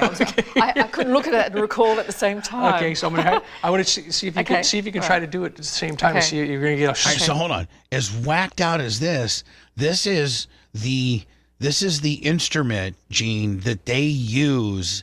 This is the number one instrument they use in this religion that they have. A slider small read. You just got it. There you go. Okay. So all we got to do is beat the machine and we can get up to the top. I don't know, Gene, if it goes like that, but let's just watch. That shell tells you what the whole... I think you would at least admit, Gene, this is a little weird. Yeah, it's a little different. Okay, so if you believe in this particular religion with this particular system, it's unlike anything that the normal public is used to, and it probably most people have a negative connotation about that. Dianetic Scientology process is. And you believe this. This is the part of Scientology that you are a believer of. Well, I've seen that there's some validity to it. You know, it was actually called a security check, and so the intent of it was for the security of the organization. So there was nobody who had, wrong motives or could not be trusted, and so it became something that was done standardly pretty early on in the lineup. Before you could trust somebody, they would have to be security checked. I mean, I don't want to, and I know you wouldn't sit for it, but I don't want to go into anything personal. But on the same basis that where I got you to recall that thing, I can direct your attention towards, is there anything you don't want David Miscavige to know? And then I follow up on that thought, and you can see that I can sort of, from this, chase that thing down. It's as simple as that. Yeah. Roger Allen, $100. My results. Roger Allen, $100 specifically for Lasker. Okay, on the day I didn't seem to be suffering anything that was terribly, nothing that was impeding me in a way that needed treatment. Look, I didn't find it terribly convincing. So, Lummy, Gene, as we tried to forge through this and make you understand it, and if I can get you to understand it, then I've been successful, and that means everybody understands it. But that is, if Hogan's wife is just recently was one of these people, and her mom and dad are at the highest level of this religion, like less, I don't know, maybe less than 1 or 2% of people ever become E8. And so when she's married to Hulk Hogan, and she is a former accountant, and supposedly she's moved some stuff around, and Brooke reported when we talked to her, Lummy, not when we talked to her, when Harvey Levins from TMZ talked to her, that her dad had expressed not necessarily wanting to get married, but she was pushing marriage on him, and there came a point where he might want to break up with her. And again, this is coming from Brooke, not me. You can go find the TMZ report. It's a 20-minute interview, and her dad confided in her, and that Sky was pushing marriage. And Hogan was like, and Brooke was like, well, just tell her you don't want to get married and blame it on me. Because you always said that your kids needed to like who you married and blame it on me. Brooke was ready to take the heat. And Hogan said it would be too dirty and she knows too much. Those are quotes from Hogan said to his daughter. Now, I wasn't there. Didn't hear. What could he be hiding? Well, I mean, he didn't steal cars. He didn't run guns. We're not talking about... Gene seems like he's doing his autobiography right now. But I mean, Gene's confessing right now without even having an e-meter. What's that? I mean, that does seem to be a part of it. Is like, this person knows this. What was he doing? What was? I mean, I don't know. We all know he did steroids. Lasker, I don't know what private stuff they got into and what she saw or knew. I just know that Hogan had that conversation. You knew Hogan very well. I did. And if he was getting into something now, he'd have been getting into it back then. Not necessarily. Oh, he wasn't hooked up with a Scientologist back then. Oh, so you're saying a Scientologist, you got to be... If you're married to a woman who had to denounce her Scientology to get married to you, maybe she's on a fact-finding issue so that she can use what data she gets against you to, one, A, force you into Scientology, or B, get a big payday, or C, make you marry her. So we're just worried about her, the main thing. And again, I'm only speculating. I don't know any of this to be true. This is just speculation of me putting the pieces of the puzzle together based on what Brooke's interview with Harley Levin was, based on the conversations I've had with Brooke. But Brooke, I did talk to Brooke last night, in full disclosure, and she talked to Nick, and they're getting along better.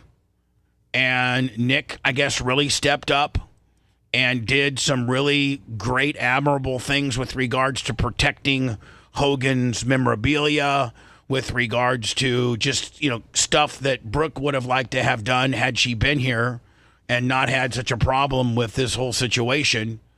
And so, Gene, when you're, as you say, bolted up to a former Scientologist, who they don't necessarily have the best reputation in town, and you literally are in the middle of doing rehabilitative exercises on a Thursday, 2 Thursdays ago, and they've sent you home from the hospital because you're getting better, and you fall over. Now, if you're Sarah Lasker and you've been married to Gene Lasker for 15 years, there's no signs of infidelity. There's no signs of anything inappropriate. Gene died. Sarah didn't kill him, although she probably liked to a few times here and there. But I'm just saying, when you're a Scientologist, unfortunately, just like me, Lummy, being blackballed in Tampa. That's right. When you go and ask the average person in Tampa about me, they're like, Bubba's a no-good piece of shiz. Well, Scientology kind of has the same rap.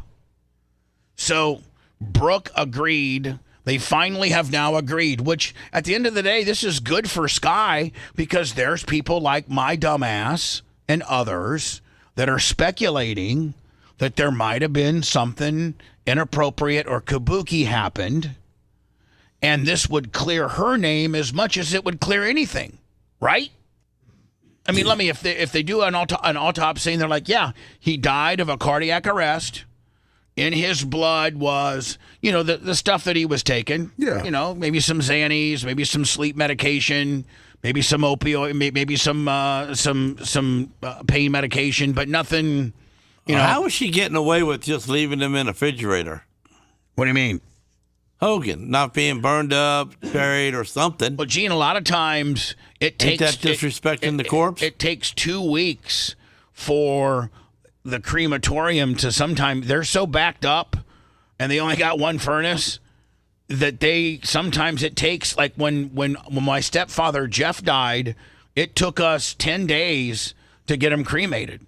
Because they just, they have to get the medical examiner's report. Then you have to get I think you have to get a cremation approval report. Yes. Did Hogan write down on paper that he wanted to be cremated? Yep. And Bubba knows where he can be buried, too. With all that money, he wanted to be cremated. Yeah, why wouldn't you? Because I'd be wanting to be put up in a big old concrete mausoleum where people can walk by and still visit me. Mm-hmm. With a sprint car outside. That's right, with tinted windows. You still see me laying there. Oh, so you want to get preserved and stuffed, right? So that they can with all that money. So that you're laying like. Why leave it to somebody else to do your wife? Good point. So anyway, can we get him in the Diaco mausoleum in Philadelphia? Exactly. So anyway, here's what Brooke posted on her Instagram, and listen, as critical that I've been of Sky.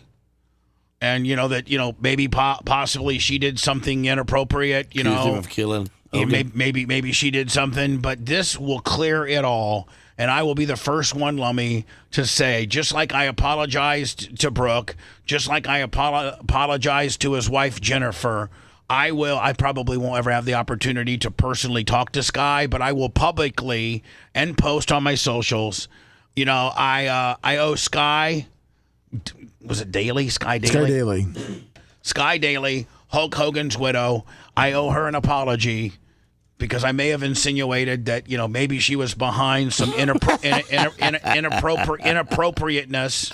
But Hogan's autopsy came back this way, and he died of natural causes from a cardiac arrest moment. And thank you, Sky, for allowing, because at the end of the day, Lummy, I found out that the only person that can authorize a autopsy is not a kid, is not your son, is not your daughter, is your wife. Yeah. That's it. And so if Sky wasn't being cool, This leads me to believe that she didn't have anything to do inappropriately, because why would she why would she agree to potentially an autopsy? So Brooke wrote last night on her Instagram, I'm glad to see that my dad has not been cremated and that Sky is wanting and that Sky is waiting because of family questions. With all of the speculation and uncertainty about my dad's death, I want to personally offer to pay for an autopsy if that's what it takes to get done. My dad's dignity and legacy deserves it. She can use it as a write-off. Gene, I don't think she's looking at it for tax purposes. Well, she has to pay taxes too. Brooke's post comes just days after she called the Bubba the Love Sponge show and raised questions about her father's health prior to his death. They're saying that he had leukemia. I'm like, I saw his blood work every time, and stated on the show that one doctor, I quote, said his blood is like a 25-year-old. For me, the no autopsy and the leukemia out of nowhere hits me as BS. Brooke continued, I would be surprised that a surgeon I would be surprised that a surgeon would work on somebody with leukemia or somebody that would see a high white cell count and not do a further investigation. You know, if you all of a sudden contracted leukemia and there's now a kidney dialysis kicker and all of that, I can see where the family, who's affluent, would want an autopsy. Why not? Why not? Why not dispel? And if you're Sky, like, man, Bubba the Love Sponge and everybody else, they're blaming the fact that I used to be a Scientologist and my mom and dad are E8s, and then there might be some shady business going on. I poked the port. And I poked the port. You know, she could, maybe she poked the port so good that it's untraceable. You know, I was told, Lummy, not that this happened, that just by putting... Maybe she's got scientific fluid. Scientology fluid, you mean? That's what I mean. They got a special TT99 juice that's undetectable? Yeah, the green stuff. You're listening to the Bubba the Love Sponge Show. If you want 24/7 on-demand Bubba and the crew, go to BubbaArmyHQ.com. The Bubba the Love Sponge Show will be back after this.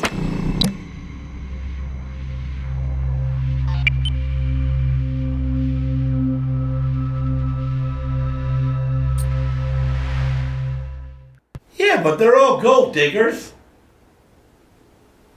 I mean, come on. Everybody's looking for a better ride. That's just a normal thing in life. I mean, your wife wasn't going to marry a homeless guy now, was she? She wasn't digging gold. She went down.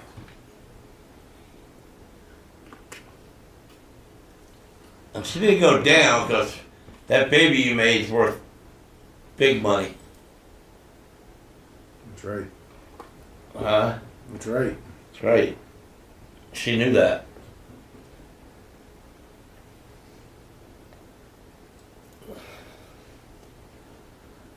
Do.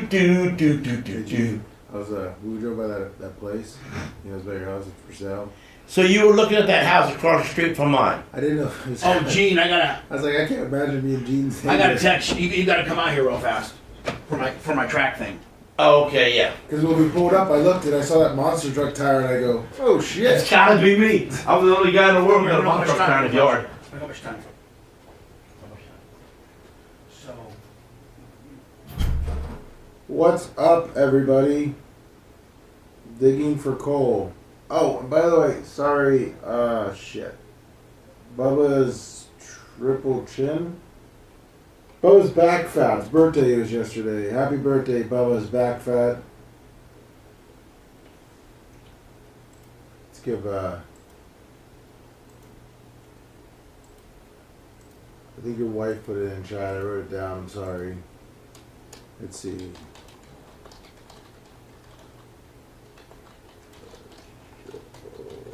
Bubba's back fat. Back fat. We'll do a...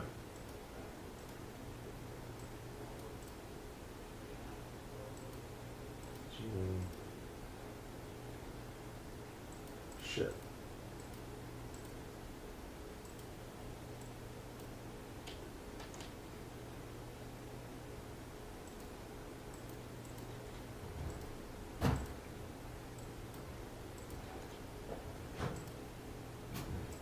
Take me home tonight. I don't want to let you go. Here we go. See that? I hope so. Jeff Coy. I don't know, Master. We'll try. Happy birthday, Bubba's back fat. Happy birthday, Bubba's back fat. Happy birthday, Bubba's back fat. Didn't want anything to do with this last year. What's up, Cecilia Redneck? Oh, Cecilia Redneck, are you the one that got Gene the glasses?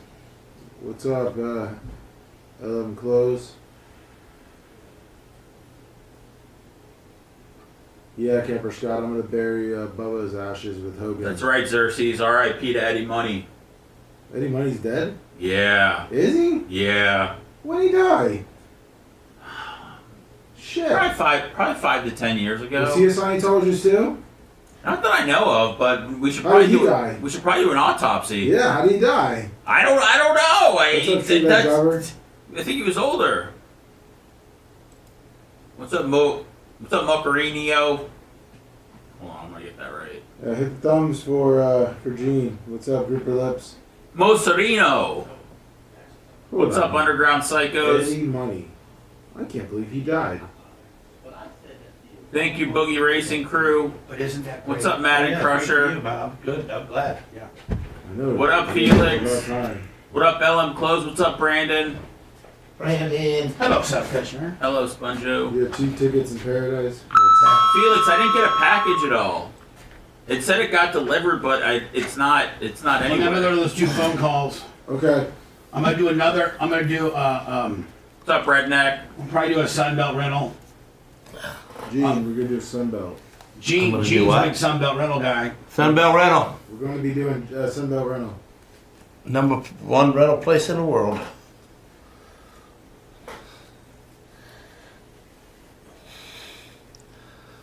Morning, creeping.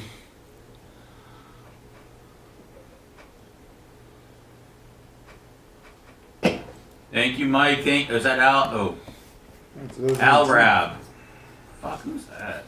Is that Al? What's up, Travis?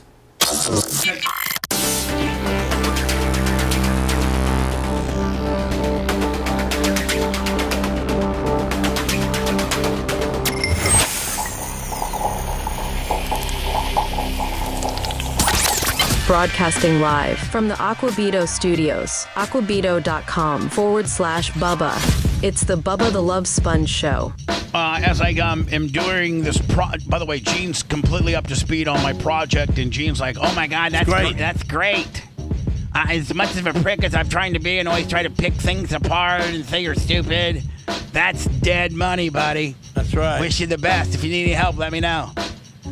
So anyway, let me got much love to another person that will be helping me out with this project, and of course that's sunbeltrentals.com. You can get the app. They also have an app as well, and it'll tell you where your nearest Sunbelt rental location is. Look how beautiful that building is. I think that's very similar to the one off of 301. Yep. Yes, it is. Looks like a Trump tower. Boy, if you need anything rental wise, you know, whether you get the app, go get the Sunbelt Rentals app, or go to sunbeltrentals.com. They got the Weekend Warrior special where they'll drop off whatever piece of equipment you need at 5 o'clock on Friday. They don't come get it till Monday at 9. And so you get a free day and they charge you 1 day. So generally, I mean, Gene, you can work on it, and a lot of that equipment has lights on it. Yeah, so you work at night, then you really get in 3 days. Yeah, exactly. So anyway, man, go to sunbeltrentals.com. Thank you to Kevin. Thank you to George. Thank you to Tina. Thank you to Bob. Just all the great people. Mention our show while you're there. Yeah, go up to Sunbelt Rentals and say, hey, listen, you know what? I don't know if this means nothing or something, but I heard. Put you to the front of the line. I heard Bubba the Love Sponge / Bubba Army talk about Sunbelt Rentals, and I'm here to rent something. And just great people. We've been with them for well over a decade. Gene uses them. Lummy uses them. Yes. I use them. And if Seth Kushner ever needed to learn how to run a piece of equipment, he would use them as well. Can you run anything, Seth? I can can drive his car. It's more about what can't I run, Gene. I mean, I can run with the best. So you want an excavator? But did you ever want to try? Yes. You know what? Gene. They used to call me Tractor Kush in high school. So did you take tractor mechanics where you took it apart and put it back together? They called him Kubota Kush. I didn't get that far where I could take it apart and put it back together, but He just got to the part where he got on the seat and was just fixing to learn how to start it. They showed me how to parallel park that tractor. Yeah. Hi, you're on the air. Go ahead. Hey, good morning, Bubba and team. I had a quick question with Brooke Hogan coming clean on that Hogan knew about the tape and the timeline. If you could elaborate on when Hogan went on Calta and Calta had that word flop. Let me send that for me. That actually happened in April of 2013, a year after the tape had been released, and nobody at that point knew that Calta was behind it. And so Hogan, hating me as much as you can hate a guy, because I was at that point, the only person involved. The other people that were involved didn't surface until 2016 after depositions and an FBI investigation and all that. But that was April of 2013. Hogan was trying to be relevant and get another radio show under his arms, under his arm, so to speak, that he could call in and beg, borrow, and steal for a brand new Stingray Chevrolet. So he didn't have my show anymore. I was the morning show on Cox at the time. Still, I had it. There you go. Thank you. So Hogan goes to do the Calta show. This is April of 2000. And don't get nothing. April of 2013, and he's talking. Literally does he know that he's talking to the? And I'm taking all the heat at this point because nobody knows any different. But he goes into the Calta show to say, "Hey, you're my new radio guy, and I always like to have some guy on the radio here locally helping me out a little bit." And Calta, in the back of his mind, knows what he did. Cretan Travis, $200. Bubba's my Xenu. And so as Hogan is telling Calta, "Hey man, you've never done me dirty, you never did me wrong," alluding to the fact that I had, and Calta just like completely misfired and was miswired, had a short down, because I think there comes a point where you just internally freak yourself out. Here it is. Never actually crossed the line and did something that was, No, and that's the thing. I what do you consider? I might have crossed the line. No, I don't. I consider crossing the line. You and I can have as much beef as we want. We never.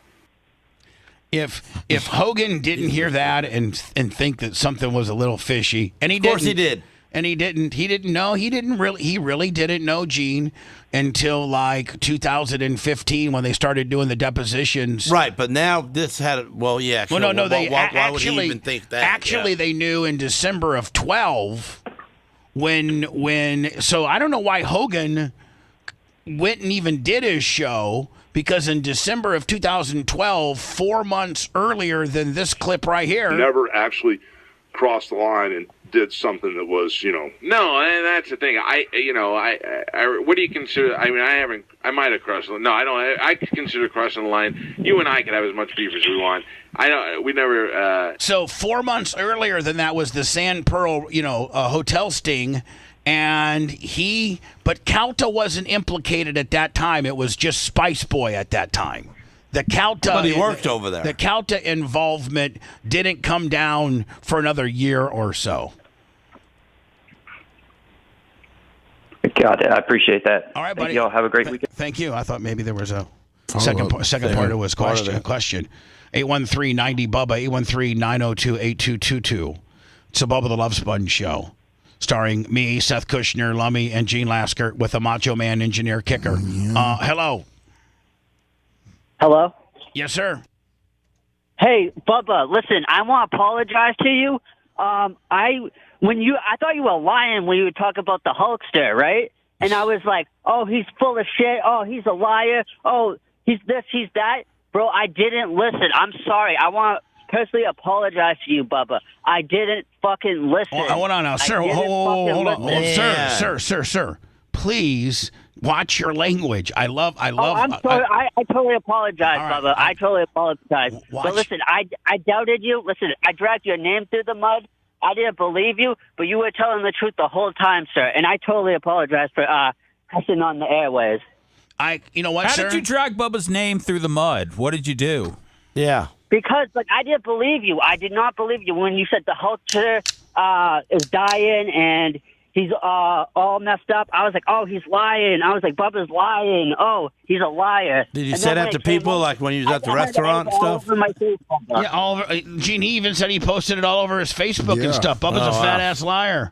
Bubba's a fraud. Bubba's just trying to get clicks on, and Bubba really did his friend dirty, and Bubba's the one that backstabbed him, and Bubba's the one that leaked the sex tape that What kind of apology you want to make to Bubba? No, Gene, his apology is good enough. Just what he's doing now, just saying, hey, listen, I apologize, my friend. Slap yourself in the face. Let us hear it. Gene, sir, thank you. That would be legal. Thank you for your course. Come on, put your phone right by your cheek. Gene, do it. Shut up. God, you were right the whole time. You were right the whole time, brother. Thank you, my friend. I appreciate your call in. I appreciate you. Thank you, sir. Thank you.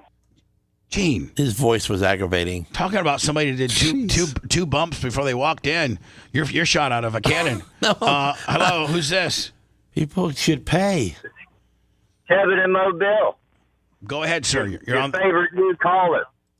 My favorite new caller. What's your name, sir? It's Kevin. Kevin. The same guy you've been insulting the last 2 times I've called in. For no reason. Mind you, you just insult me. I haven't thrown any insults back, which I can. You're a very easy target. But I'm not going to insult you. All I'm going to do is just tell the truth. If that's okay with you, can I shoot on your radio program? Well, I mean, I guess you've already called twice before, so I'm assuming I know where this is going. I don't remember. It's probably trying to. Yeah. This is going to creep land, to creepy land. I'm a big Hogan fan. I was an '80s kid too. I grew up in the '80s, watched Hogan, big fan. But the bottom line is that dude was a creep with his daughter on that reality show he had. He came off like a pedophile, like an incest pedophile. Did he not? No, I don't think he did, but that's your opinion, my friend. I'm not going to argue with you. I mean, let's take a poll. I cannot be the only one that's seen an incest pedophile when I watched that show. That guy was.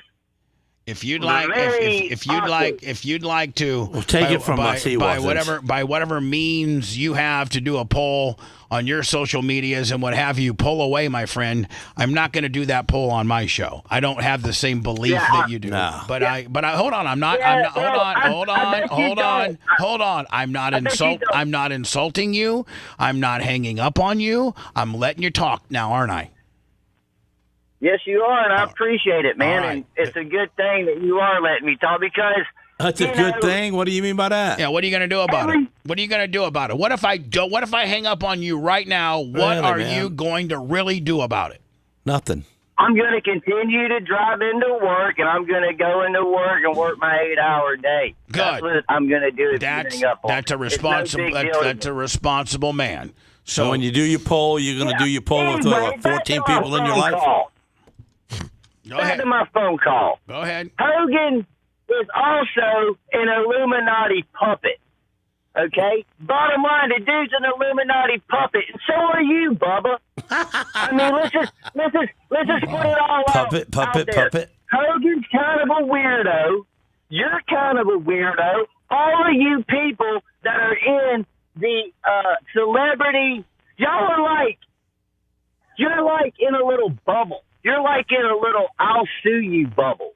That's what you're in. I'll sue you bubble. I'll sue you, sir. I'll sue you, bubble. And I live in the real world, bubble world. I punch people in the face instead of suing them. Sir. Yeah. After you talk a little, this is the way a conversation goes, okay? After you talk a little bit, then when I find it necessary for me to interject, you be quiet, let me say something, and then you then you go back, and then you go back to talking, and then I go back to talking, and we go back and forth. You can't hog up or try to out loud me. So stop. Now let me talk about your allegations of what you just said, that I was part of the Illuminati. Okay. Sir, I can't even spell Illuminati, let alone be a part of it. Okay. What does it mean? All right. Secondly, sir, I don't sue people. I have been the defendant where I've been sued 4 different times. I've been actually put on trial 4 different times, but I have never been I've never been the plaintiff in a lawsuit. I've never sued. You should have. know what? I'll take that back, sir. I take that back. I sued a radio company early on in my radio career back in 1990. It was Easy Communications for breach of contract, and I won that because they terminated me and still owed me a little bit on my contract. That's the only time, sir, that I've been a plaintiff in a lawsuit. Now, hold on. I'm done. Now you go. It's your turn. Go ahead. Wow, Bubba. I mean, I really don't care about all that lawyer stuff is what I'm getting at. Well, sir, you just brought it up. Hold on. Then why did you bring it up? You said you're the kind of guy that sues people. So I defended what you said. Do you know how much lawyer talk I've heard on this program? Well, sir, we have a couple. I've only been listening for a week or 2. Maybe 3 weeks. How much lawyer talk I've heard on this program? Well, sir, I've heard 3 times and you've been listening for 3 weeks. Listen, part of the topic that we're on. Sir, here's the thing. I think we can come to this agreement, okay? One, hear me out. Hear me out before you flip out again, okay? One, I appreciate you stumbling upon the show and started listening a few weeks ago. 2, I'm sorry that you are not happy with the amount of lawyer talk you're listening to. 3, maybe the show isn't for you because it really gets you wound up and gets you upset. And I think that the show you should be listening to. Hold on, I'm not done because I'm going to throw it back over to you, buddy. Okay, I'm just trying to teach you here. You and I dancing together, buddy. So maybe the show's not for you, and maybe the show you should be listening to before going into work, having to deal with people from 8 hours, is a show that doesn't get you so wound up. Maybe we're not for you, buddy. Maybe we can be friendly and agree to disagree. Maybe we're not for you. Maybe our show sucks. You hate me. You think I'm an Illuminati. Hogan was a pedophile. And I get all that. That's your opinion. I don't feel the same way. But maybe we're not for you, bud. Maybe you need to listen to some jazz or something like that. Yeah, that's a good idea. I do try to listen to stuff of that nature so I don't flip out at work. Because you got to admit, buddy, listen, hold on. You and I talking back and forth. You got to admit, like, my show makes you flip out. It makes you flip out. I've had to calm you down, and I'm finally getting a calm version of you. But my show gets you all riled up, and I don't know if that's best for you at work, my friend, having to deal with people. You know what gets me riled up? What gets me riled up is liars and people that try to work me. Okay? You're not going to work me, Bubba. Well, sir. I do not believe the sex tape. I don't believe nothing about the sex tape stuff. Okay. Why? All right. What don't you believe? Not one word. I believe it's all a work. Okay. Okay? And you have... Sir, let me ask you a question. Why... I don't know. Why would 15 years? Why would I? I'm going to ask you a question. I want you to answer me honestly now, because we're talking like men here, back and forth. I talk, you talk, we talk. So why would I participate in a work on something that's going to make me lose everything that I have? That sex tape. You're Lee Harvey Oswald. Oh, now I'm a guy that's going to. Yeah, you were in on it, but you're just a patsy. You're just a patsy. Okay. You were in on it, but you're just a patsy. These are all like $20. I know more about this stuff. I've forgotten more about stuff than you know, Bubba. Okay. And I know the owner of Gawker was a gay dude that got outed, and then your boyfriend tried his best. He tried his best for a long time. He just waited in the weeds for an opportunity to come along to where he can get some payback.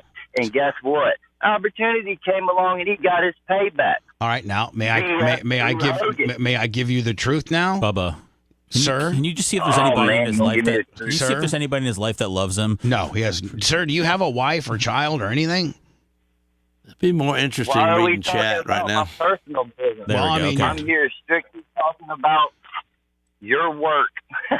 Yeah, well, let me tell you something. What do I you do wish for a living? I wish the sex tape was a work, because that would be an indication that I would have benefited from it, and it ruined everything, every good thing that I had going in my life at the time. It ruined. Hogan benefited from it, and I absolutely lost it all. Secondly, the owner of the Harvey lost it all too, didn't he? Well, I mean, you know what's Jack Ruby going to come kill me when I walk out of the studio today? Hey, man, I don't know. You know the Jack Ruby's in all this because you know this is all just a big work, man. You know. You know what? You're right. You know? You know what, sir? You got me. You got me. It took a Joe Exotic Tiger King sounding son of a bitch told me to finally sniff it out. Yeah, he got it. And you know what? You got me, buddy. Me and Hogan got together, and I said, listen, I'm going to let you bang my wife. I'm going to tape it. And then I'm going to have somebody steal the tape and distribute it. And then I'm going to lose my job. And then I'm going to get fired. And then I'm not going to have the ability to get hired anywhere else. You're going to make about, after it's all said and done and you pay your lawyers, about $60 to $70 million on the deal. And then, Terry, I want you to ignore me for the rest of your life and leave me hang money. Hold on, and hang me out to dry as the bad guy. And I literally, until your daughter called in a few days ago, am going to be perceived as the absolute asshole that did you dirty. So are you good with that, Terry? Hell yeah, brother. I can bang Heather and make $70 million. Yeah, absolutely you can. Sign me up. Bubba, what he's saying is that the guy that helped sue Gawker, Peter Thale, right? He doesn't know what he's talking about. But that's what he's trying to say. Peter Thale was waiting and set up you and Hogan. Listen to me, Lummy. I know what he's trying to say. Yeah. He said the owner of Gawker is gay. He's not correct. The person that financed Hogan's litigation against Gawker was Peter Thale, and he was gay, and Gawker outed him, and he said one of these days he would get back to Gawker, and financing Hogan's lawsuit was his way to get back at Gawker. That's what you're trying to say, sir, but you're not smart enough to be able to wade through the truth because you're a Tiger King, Joe Exotic sounding, toothless, methed out, inbreded piece of shiz. Oh, there you go. Anyway, how else was it going to get out if it wasn't at your office? You're going to say somebody broke in? It's too clean, man. You brought it to the office to have it get out. Yeah, I brought it to the office. I brought it to the office, and I said, "Spice Boy, on purpose to have it get out Brent, as an excuse, anybody who wants to steal the sex tape, it's in my top drawer. Steal it, release it, market it, try to extort Hogan at a hotel, and get back to me how much money we make from the deal." In your private office that none of us was allowed to go in there unless we was invited. Yeah, so, sir, you got me. You got me. Go to work today. Hey, go to work today. How many bags of money did you get for all that? Oh, man, you wouldn't believe. How many bags of money on the side did you get? I got so many bags of money that I can't even. I've lost a few bags. I mean, I gave Seth a bag a few years ago. I gave Lummy a bag. How do you think? Your sister some of it too. How do you think Gene Lasker was able to build that big? I mean, Gene Lasker's oven alone was $200,000 that I paid for from the Hogan sex tape. That's right. Hey, My God. I got one question. How do you think Seth was able to finance that fancy hotel in Chicago from the bag of Hogan sex money? Please. That's right. That's how he got his Hemi and his Ford. Did Hogan work you? Did Hogan work you? Yes or no? Yeah. Yeah, he did. Yeah, he did. Man. All right. Have a good one, brother. All right, buddy. Wow. What has gotten into you listening to somebody that long? Because it's funnier than hell. Just to let him go, and where was he from? Here's the Alabama, Mobile. Here's the deal. Right. Here's the deal. Here's the deal. Please don't trash him because he's going to call back Monday about the trashing again. Here's what's sad. I'm not going to trash him. Okay. Here's what's sad is there's actually a lot of people that feel the same way he does. That's what's sad. This isn't an isolated incident of stupidity from Mobile, Alabama, with a possible inbred kicker.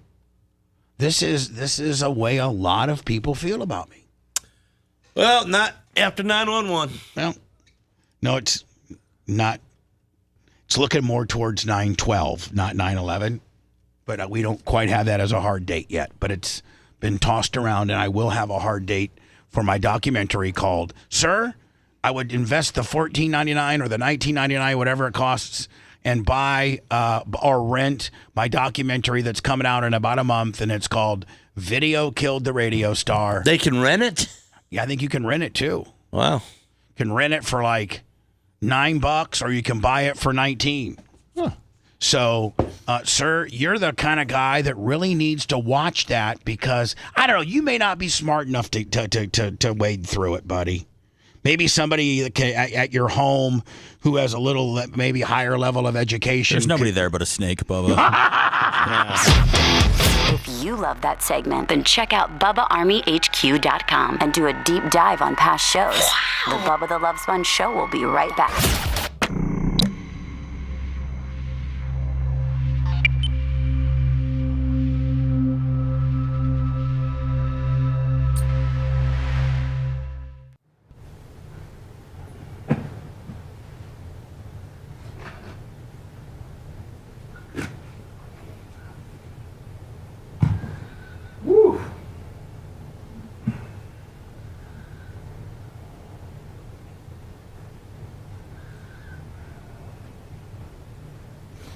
Thank you, Creeth and Travis.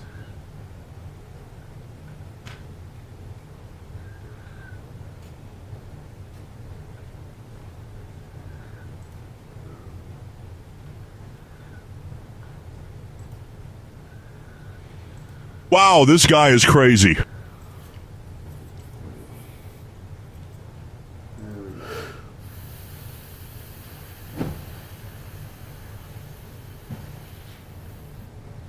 Something. Oh, okay, Gene, so I'm going to give you this information here.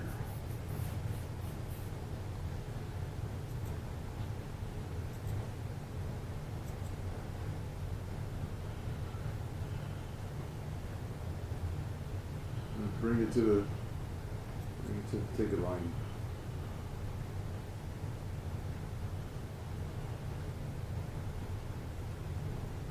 Did you have it sent here, Felix? Why don't he just tell us what it was so we What? can... No, it was just, I think it was just like an envelope. It was just a couple of cards. Oh, okay, because that way we can look, I mean, if it's... Well, are we looking for an envelope? Are we looking for a big package? What are we looking for? No, not a big one. It would have come in, he said a USPS, Yeah. right? Yeah, it said it was delivered Monday, like I said, for whatever that's worth. It says sometimes shit's delivered when it's not delivered. Track a lot of mail. I track a lot of mail. Thank you, Dirt Merchant. I appreciate it.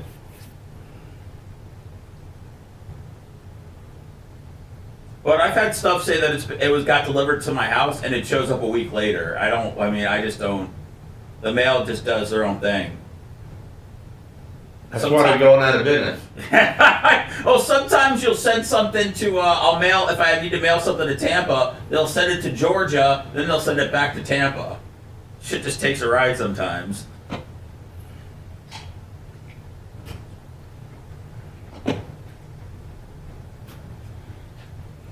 Recommended by... You can't trust the mail people anymore, Felix. They probably got it. They can probably see right through the box. So, Gene, I got you late. I just sent you everything that you probably need to send to Sarah. But you got the phone number. You got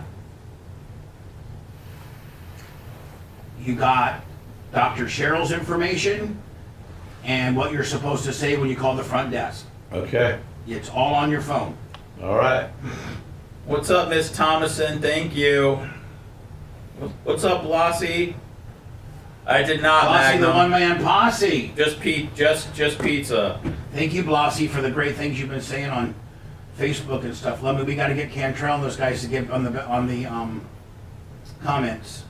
We've been doing the comments. Okay. That caller video is doing pretty decent, actually. Which one? YouTube. The caller video. Is that on YouTube and Face? Yeah.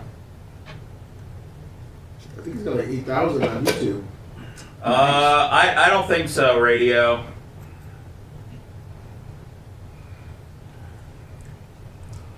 Are you Illuminati? I got Tara's podcast coming out today, and then Juggling Chiz ain't says. Yeah. What is it? I always have to edit the beginning because she always says she starts out laughing or something. The Secret Society. Oh, okay. Drinking kids' bloods. Thanks, Cleveland. I appreciate it. I'm thinking about working just one day a week now. You looking to buy it? From home. Say Yeah, from home. What's up, Bubba fam? I heard your next contract's going to be a Howard Stern type deal where you get 10 weeks of vacation. Yeah. The entire summer's off. Yeah. And you only have to come into the studio. I do 30 minutes a week. You got to come into the studio one time a month. The only thing, is that channel. That's only if you have car service. What's up, Havoc? What's up? Have you ever had car service? Car service for what? You just have life? No. Yeah. A Lincoln Town car come pick you up and drop you off to where you need to go. What the fuck, dude? How would I ever have that in my life? Oh, yeah? I'm not ride service. I'm not in that tax bracket. All the fight and all that.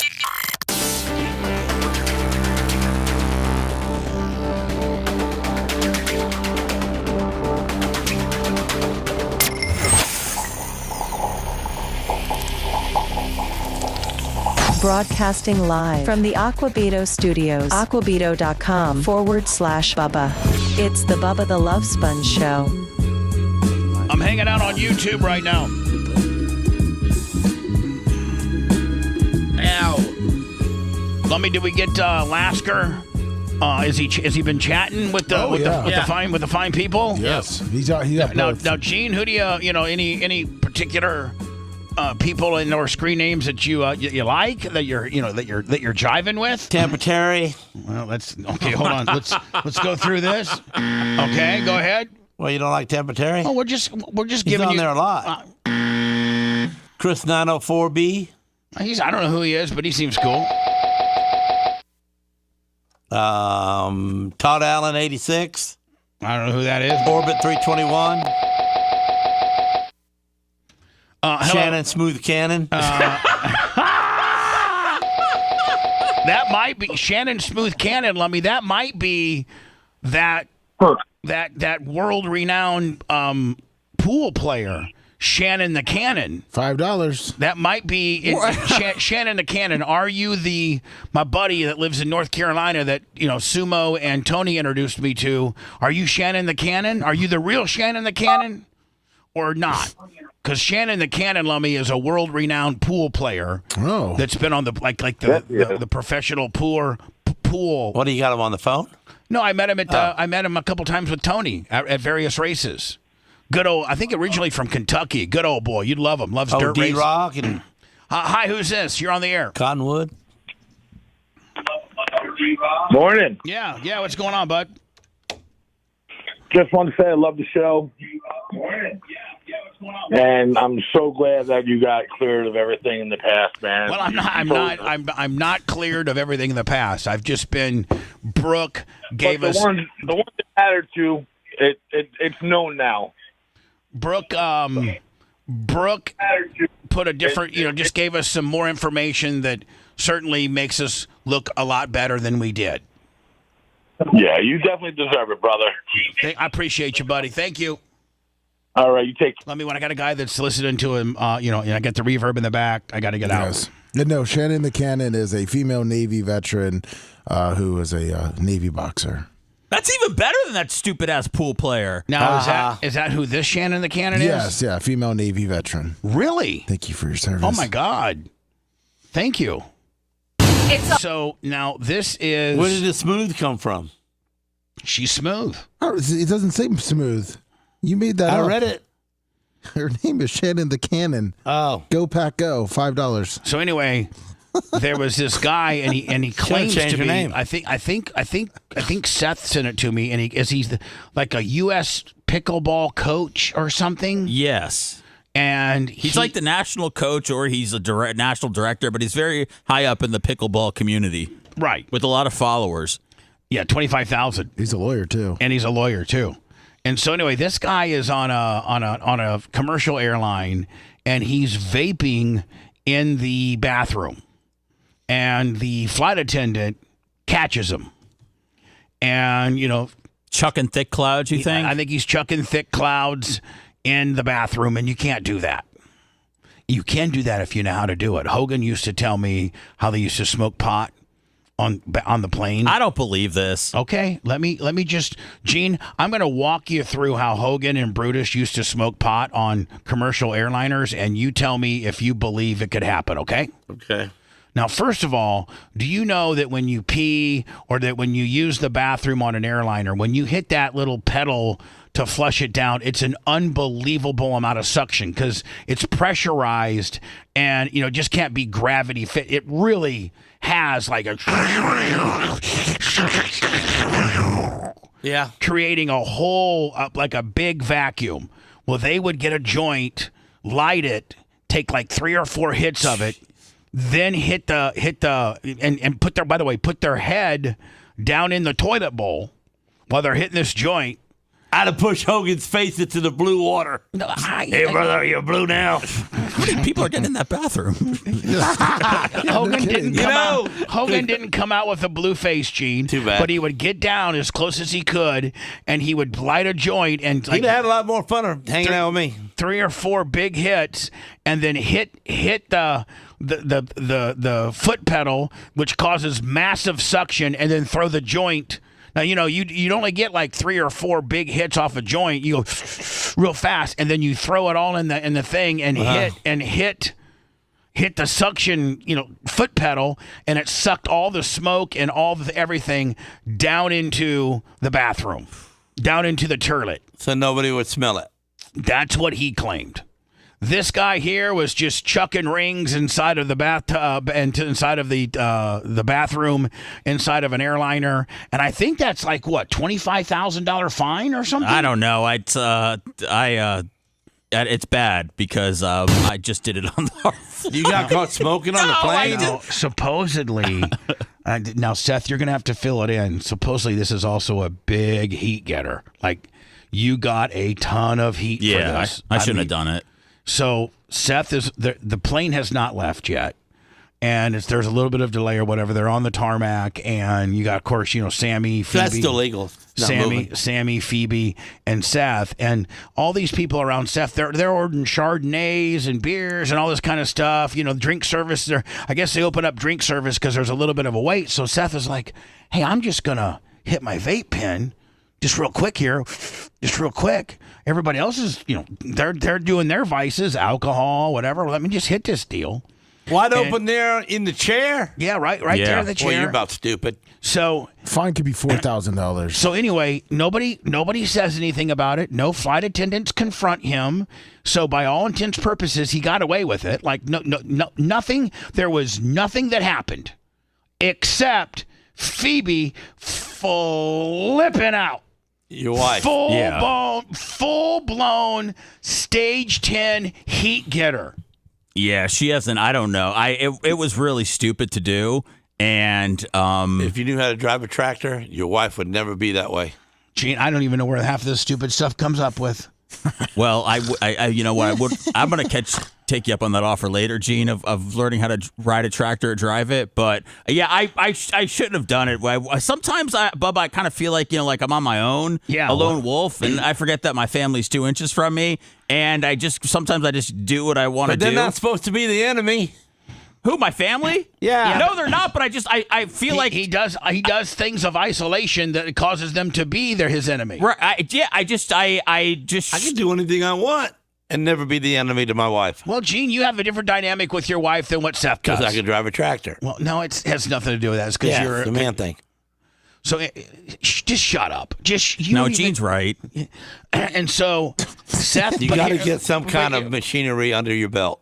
So you're saying if we could just get Seth, man him up a little bit with get him on that front end loader. Get him on let's start like a skid steer. There you go. And he gets on a skid steer and he can pick up a pile of dirt and move it down and then fill in a hole. Yeah, get yourself stuck and get yourself out. Yeah. So anyway, just to tell you the story, Seth hits it. He gets away with 100%. Like no flight attendant, nobody on the plane, nobody says nothing. The guy in front of him doesn't hit the button. Say, I just want to let you know the guy behind me is hitting his vape pen. Nobody. There wasn't anybody behind me at all. It wasn't.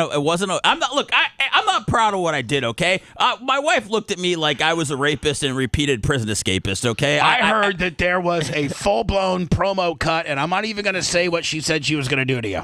Wow. Yeah, it was bad, and now technical. And now she's been sending me these stories of people that are getting yanked off flights for vaping on planes. But here's the difference, Seth. Here's the difference. I'm going to play this guy. He's a complete asshole. He did it. I think that this guy has a complete 180 attitude as to what you would do. I think if this woman, you open the door up and you just got done vaping in the bathroom and she starts getting up in you, I think you, Seth, are like, hey, I am so sorry. I don't know what I was thinking. I did it. I'm sorry. Yeah. I am so sorry. Can you please not make a big deal about this because my wife will leave me? Please. I got my child and my wife with me. Ma'am, you're 100% right. I'm sorry. I think that's what you would do. I would, yes. I would cry also. You would baby face, beg off, cry, throw a fit, and I. Well, I also wonder. I think that would go a lot further with her. I think she would be like, "Sir, okay, we got you. You're good." I don't really know if they forgive a lot of that stuff, but I think it has a lot to do with what they're getting back. And this guy was a complete dick. But do you think? I mean, here's the thing. But was it weed or was it nicotine? Like, I don't know, because weed's just a luxury you can have. You can go without it. I know sometimes people need nicotine, so I don't know if he was like fiending for it, and that's why he got a little lippy when she caught him. Let's watch. It's a hazardous fire. I was actually sitting on the toilet and you were opening the door. I don't care. Yes, I'm sorry about that. You can keep saying you're sorry, but I care about all of these cats. Yes, I got it. Yes. Okay, so it'll be on you, and I see your recording. And secondly, Seth's not good. That's probably irritant number one, as he's recording this, trying to make her look stupid. So Seth would have his phone securely in his pocket, not recording it, because when you're recording somebody, you're automatically drawing a definitive dick line in the sand. Are you not? I don't want to keep getting compared to what this guy did, Bubba. I feel dirty enough about the mistakes that I've made. So what I'm saying is, what you would do differently is, first of all, he was saying he was sorry, but he's also recording her, and that irritated her. I can see you're recording me. You're not going to be recording, and you're going to be so very sorry, and you're not going to, when it starts going south, to tell her that you are on a radio show that has 200,000 followers on Facebook, 110 on X, 130,000 on YouTube, and you're going to make her look stupid. I don't think any of that comes out of your mouth. Is this in America? Some autographs, Mike, $200. For Alaska appreciation, but he needs to knock it down a notch. Why? She's not American. She's nowhere role. She should be happy that she is a flight attendant. Well, as ugly as she is, I mean, hold on. Truthfully, you're not supposed to be. Well, first, Gene, I mean, Peter. You're supposed to be at least somewhat good looking so you can appreciate the person asking you, would you like some peanuts? Maybe she used to be oh my pretty. God. Boy, Gene's really person looking. Hey, you want any peanuts? The way he looks, the way he navigates himself through life is just insane. Well, he's really going to be pissed off when he finds out that there's male flight attendants now. Yeah. That's right. Yeah, there's male flight attendants. Would you like some peanuts? Would you like some They peanuts? don't sound like that, That's the whole gay club. Come on, Seth. A gay plane. Hold on. We're comparing this to potentially what could have happened to Seth. Hold on. So it'll be on you, and I see your hold on. I actually Can I help you trim that mustache, lady? Hold on. I actually think that this woman's demeanor was more towards like the way Phoebe was acting. I think Phoebe was just hot. Okay, so it'll be on you, and I see your recording. That's fine. You're not allowed to do that. Did you put your hands on me? She just put her hands on me. She did yes, not. she did. She put her hands on me. She tried to grab my phone. I'd knock that chink out. Yes, but she put her hands on Gene, what did you say? I would knock that chink out. I mean, that Chinese guy out. Because he's rudely talking to her the wrong way. That's a slur, Gene. Why? It's abbreviation. And no, it's a slur. Well, you know what? Gene is not taking sides in this video. He hates both people equally. And Gene will slur with the best of them. That's what he just did, yeah. I have a lawyer. I am a lawyer. Gene, you gotta like in real life apologize for the slur. I apologize for the slur, but I would still pull his hair. Yes, I'm sorry, but you do not put your hands on me. You do not put your hands on me. And what he's trying to do here is he's trying to reverse the heat. Yep. He's so guilty, and he's acting like an asshole that he's trying to reverse the heat. And he should have just, taken his hurt her yelling at him and his ass chewing and got your ass back to your seat and hope that when you land or they open the gate, there's not some cops waiting for you. He's a celebrity pickleball coach, by the way. Yeah, I was going to say, and he's an AI expert. And That's by the way, his he's also going to start here very soon bragging about how much of a celebrity he is because he's the head coach of some USA Pickleball Willie, and he thinks 25,000 followers on whatever form he's got is a lot. Did the Chinese invent the pickleball? Glasscock, $25. No, Gene, they did not. Not put your hands on me. I have 25,000 followers. I have 25,000 followers that are going to watch this. Yes, I know. That's my. I mean, I hope that U.S. Pickleball fires. I hope this guy's already fired. Well, hold on. He's not with the U.S. He's just a celebrity pickleball coach. Oh, okay. He's not like, yeah. But he's going to be losing clients. Probably. Is he the celebrity or does he train celebrities? I don't know. By the way, pickleball was invented in the U.S. of A. Thank you. Yes. Hold it right over my chest. Yes, I have it on video. Gene, have you ever played pickleball? No. Maybe one of these days I take you out and we play pickleball. Why, you like it? Yeah, I do like it. What is it, like handball? No, it's pickleball. Well, what does it do? It's like racquetball meets tennis. It's like tennis meets racquetball meets ping pong. Yeah. Let me Stupid. Let me send me some pickleball footage, and Gene will see how much he'll love it. I was recording. Me and Erica will take on you and Coben. What's wrong with Sarah? Oh, there you go. Yeah, perfect. Wow. Me and Eric me and Erica will do a couples deal versus you and Sarah. People would love that. That'll never happen. Watch. Because you don't ever come around. Don't put this on me, bitch. This Who will do you want me happen. to put it on? This will happen. You want me to release this, or you want to say sorry to me right now? Hold on. Oh, no. Oh, wow. Oh, yeah. Phoebe, you want me to release this, or you want to say you're sorry you're going to divorce me right now? She would, you know what? She would have given you a right hook. Your wife Think would she have. says they're sorry, though? So do you want me to release this, or you want to say sorry to me right now? God, these little twink ass, I know, man. These little pussy ass bitches think that they're entitled. Like, sir, you were vaping in a commercial airlines bathroom that's highly illegal. They remind you every time that you get on the flight. There's placards and signs that say you can't. You got caught. Don't try to turn it around with your paltry 25,000 followers, and you're now going to demand her that she put her hand on you, and that you're going to demand her to say that she's sorry. You're going to release. I'd be like, release it, Hong Kong, release it. Why did you call him that name? We don't know that his name's not Hong Kong. That's true. Oh. Sorry.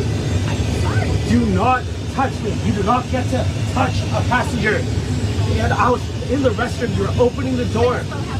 No. I'm actually going to call the police when I get back to the ground on you. Yes, you do not put your hands on it. Man, what about a very sorry attempt? Is this real? Is this lawyer speak, or is this just like I'm caught and I feel really dumb? This is trying to turn the heat around speech. This is trying to turn the heat around on a guy that doesn't know how to work. But she seemed to like back up and stuff when he's like, "You put your hands on me." You put your hands on me. Because she probably wasn't really Here's the supposed deal. to open the door. Here's the deal. Okay. I think that all she has to do is to show is for the cops the video that he thinks is so damning to her that he shows the cops. I think the cop says, "Sir, turn around." Yeah, they will. Thank you for the footage. Thank you for telling on yourself, because she didn't have any footage, but you provided us with the footage that's going to cause you to get arrested, you dumbass. Passenger, you do not put your hands on a passenger. I hear you. You reached over me. You tried to grab my phone. You assaulted me. She assaulted me. This flight attendant assaulted me, everybody. This flight attendant assaulted me. She put her hands on me. You know, I hope everybody knows. And Gene, I've had to remind you a few times when I've flown with you, they can throw you out of a plane for any reason they want. Why it's flying? No. Yeah. That's the way I do it. They can touch down. They can go to the nearest airport and have cops waiting for you. And it's just, you know what? The captain could literally not like the way that your dress is too revealing. Yeah. The captain runs the entire show. All she had to go to was to go to the captain and say, "I got Hong Kong Phooey back here that is being a complete dick. I caught him. Right. I caught him vaping. Yeah, I say it all. I caught him vaping. Caught him vaping in the restaurant, and he would say, "Sir, out, off the plane." So if you are in this predicament, It looks like he almost made it. He's like just walking back to the Attendant seat. assaulted me, everybody. This flight attendant assaulted me. She put her hands on me. Now he's going to talk to the people on the plane. It doesn't give you the right to put your hands on me. It doesn't. You can't tell me not to record. and she actually has taken the high road by saying, "Have a seat." You know why? Because she's going to call the cops, and they're going to be waiting for him at the terminal when they land.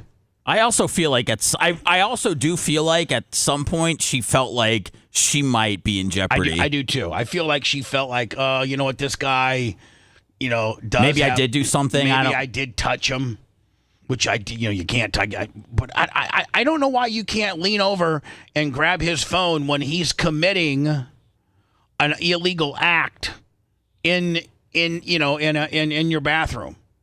Before we go to words, let me think this was from last night, preseason last night. Yeah, and boy, this is an absolute picture perfect sack of the quarterback because they have him so protected now that you literally got to, when you're sacking a quarterback, you got to tackle them with your head to the left or right of their pads, and you got to basically tackle them by the ribs. You know what I'm saying? You can't lead with your head. You can't Superman jump on them. You just got to flatten them. This is picture perfect. And then his non-throw, Anthony Richardson, former Gator. Now, is this his second or third year with the Colts? Third. I think third, yeah. Wasn't Seth, he was doing real good his rookie year and got hurt? I don't know if I would say he's done real good yet. Yeah. Still working on it. This is an unbelievable sack. Picture perfect. You son of a bitch. Here we go. Field goal drive with the opening touch. And he's under pressure. Buried by David and Chavo. God, that is so. Watch this hit. And he's under pressure.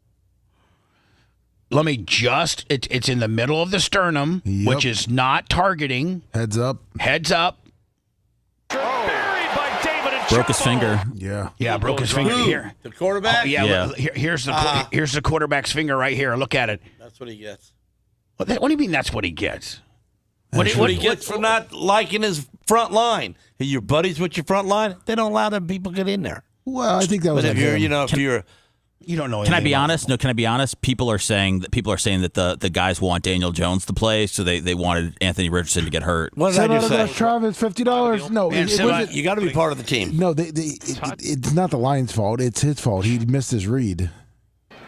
He should be dropping it late. His read is either that Yes. guy or a quick hitter to that guy. No, you drop it to your running back because he didn't. Right, because the running back didn't chip the guy, so the guy you float it.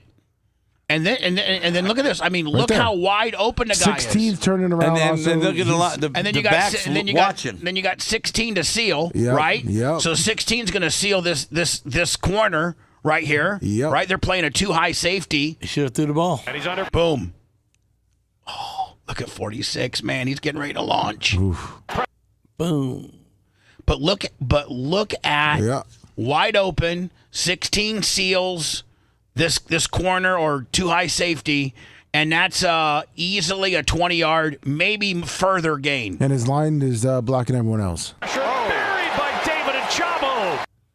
Oof. And here's what his finger looked like right here, right there. Got it like a.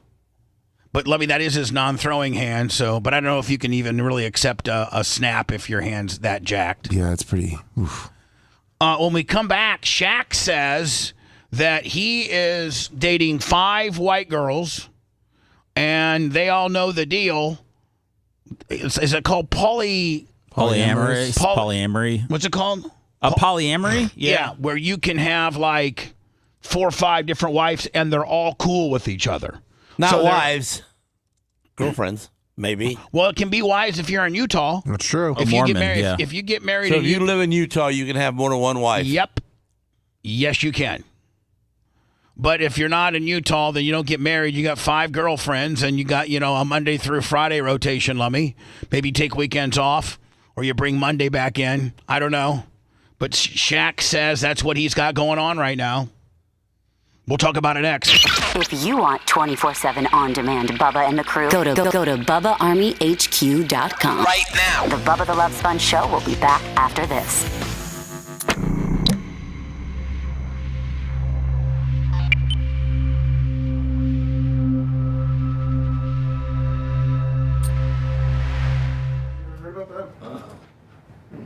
I said, how about it? Hey, Sarah, we have this new thing. I'm going to get some more wives around here, and they're going to be cool about it, all right? All right.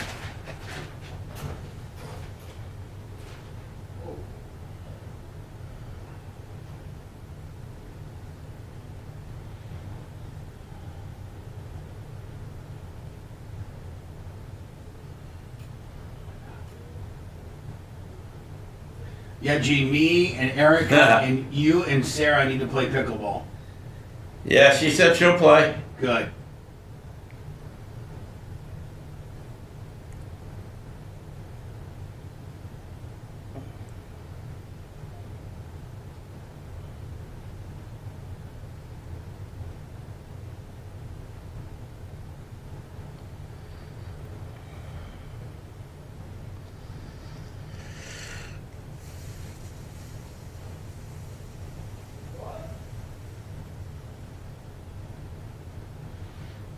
How about it? Say it.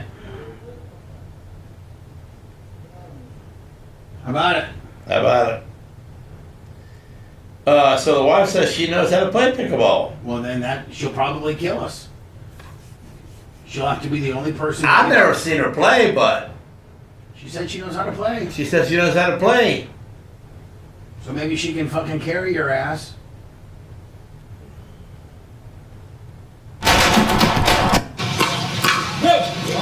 Johnson late getting to that one. And Andre and Gabe will go in front 2-1.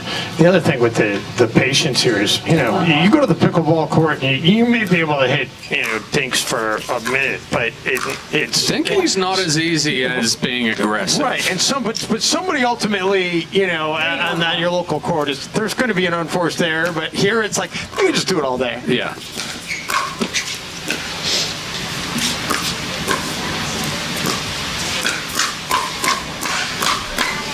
Look at that.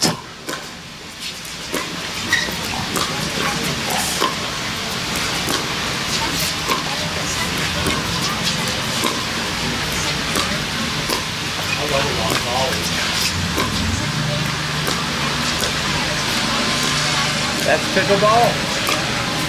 Yeah, and then you got to miss at the end. Some are just waiting for one that they can attack. So we have to stay inside that red, And instead we do get an unforced error. Well, and that's the backwards part you of can't pickleball. step in that area.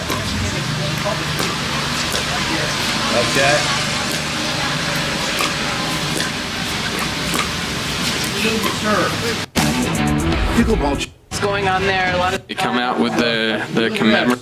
When you serve, you got to serve, Or did you and it's got to go in open that spot, that opposite square. paddle? And then at that point, nothing. You can't be in this area at all. Out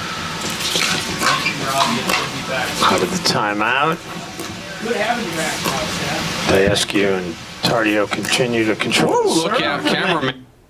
Felix, we got the package, buddy. Yep, and they continue to score the points. Now 6-1. What was it, an envelope? Yeah.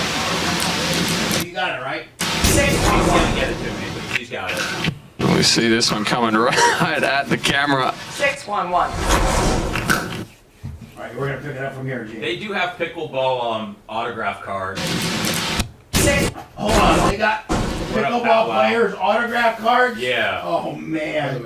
Who's the fucking Tom Brady of pickleball? Do we know? I don't know. I just Peter Nugent, the Kobe, the guy that was on the plane. Peter Wynn? Oh, that guy? Yeah. What's up, Scott?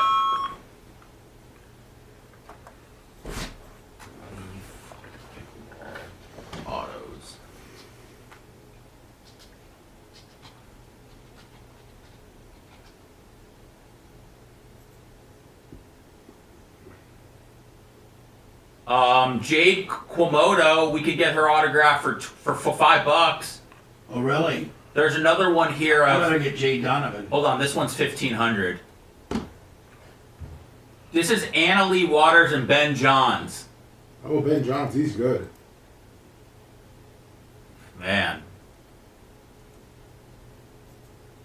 There's a Ben Johns has a pickleball paddle after him. Really? Yeah.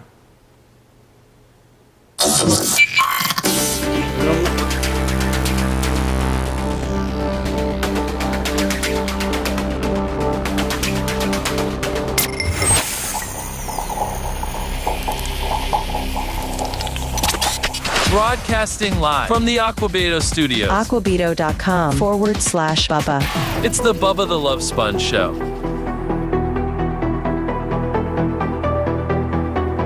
I will tell you this, as irritating as he is, borderline stupid at times, other times brilliant, the way he looks at life is way, way different than we do. But Lummy, I'll tell you one thing, man. He brings in the money. He sure does. Gene Lasker brings in the money for himself. So it's just come to Gene's attention. By the way, 813-902-8222, 813-90-BUBBA. Phone lines are packed. I'll get to you guys here momentarily. If you're holding on, I'll get right to you here. But Gene keeps in communication. Sarah listens to the show. I think she actually is a big... I think she listens to the show a lot. Yes, she does. Through the week. And not just when her lovely husband's on the air, but and sometimes get you up to speed of what we're going and what we're talking about and whatever. She just informed Gene that she knows how to play. She has played pickleball. Oh. She knows how to play pickleball. And so it's going to be me and Erica. Lummy, $50. Gene Lasker, Charles Ramsey on PayPal. Awesome. PayPal. Get it, Charles. PayPal, Venmo, Cash App, all at the Bubba Army. Thank you. That's how we keep the show on the air. But she has informed Gene that she knows how to play pickleball, and so it's going to be me and Erica taking on Gene and Sarah. That's a WrestleMania type event right there. Lummy, I may have to get maybe I'd have to fly Gary down here from Virginia to produce the high spot. Yeah. So Gene's never seen pickleball ever in his entire life. Gene, this is pickleball. We see this one coming right at the camera. I'm gonna pick it up from the guy serves. So when you serve, you got to serve in the back and hit the opposite corner, the caddy corner square, and then everybody kind of shrinks in, and you can't go into that middle section near the net. That's called the kitchen, so you can't step in there. Other than that, that's about all it goes. So you can see he's in the blue spot right now with the long hit. So when you serve, and he hits it back into the blue spot. You serve from back here, and you got to hit it into the opposite box. Okay, I get it. And then after that, it's he hits it back to the blue. No, the second hit. Yeah, it can go anywhere it wants. As long as it's $20. Thank you. The third hit's got to go to the red. The second. Okay, let me just. We see this one coming right at the camera. 611. All right, so the first hit, the guy that's serving, has to be from back here, and it has to land in this square. And only one guy on the turf. If this guy was serving, he would be serving it from here, and it'd have to go in this gimmick. Oh, I never knew that, Bubba. You can have, on a serve, you can be where that other guy is on the other team. You don't have to be like next to him. No, because you see what I'm talking about, right? Yes, the guy he's over here. I didn't know that. Why? Yeah, because he doesn't want to get in the way of the serve. I don't know why they do that. Well, I mean, I think so. You know who's going to get the ball no matter what. Right. Who's going to hit it? So then this guy jumps in. That's how this is their strategy. Now, Gene, on this hit, when this guy hits, he can hit. The ball can go anywhere as long as two things happen. One, it goes over the net. And two, it is within this area. Right. Okay. Boom.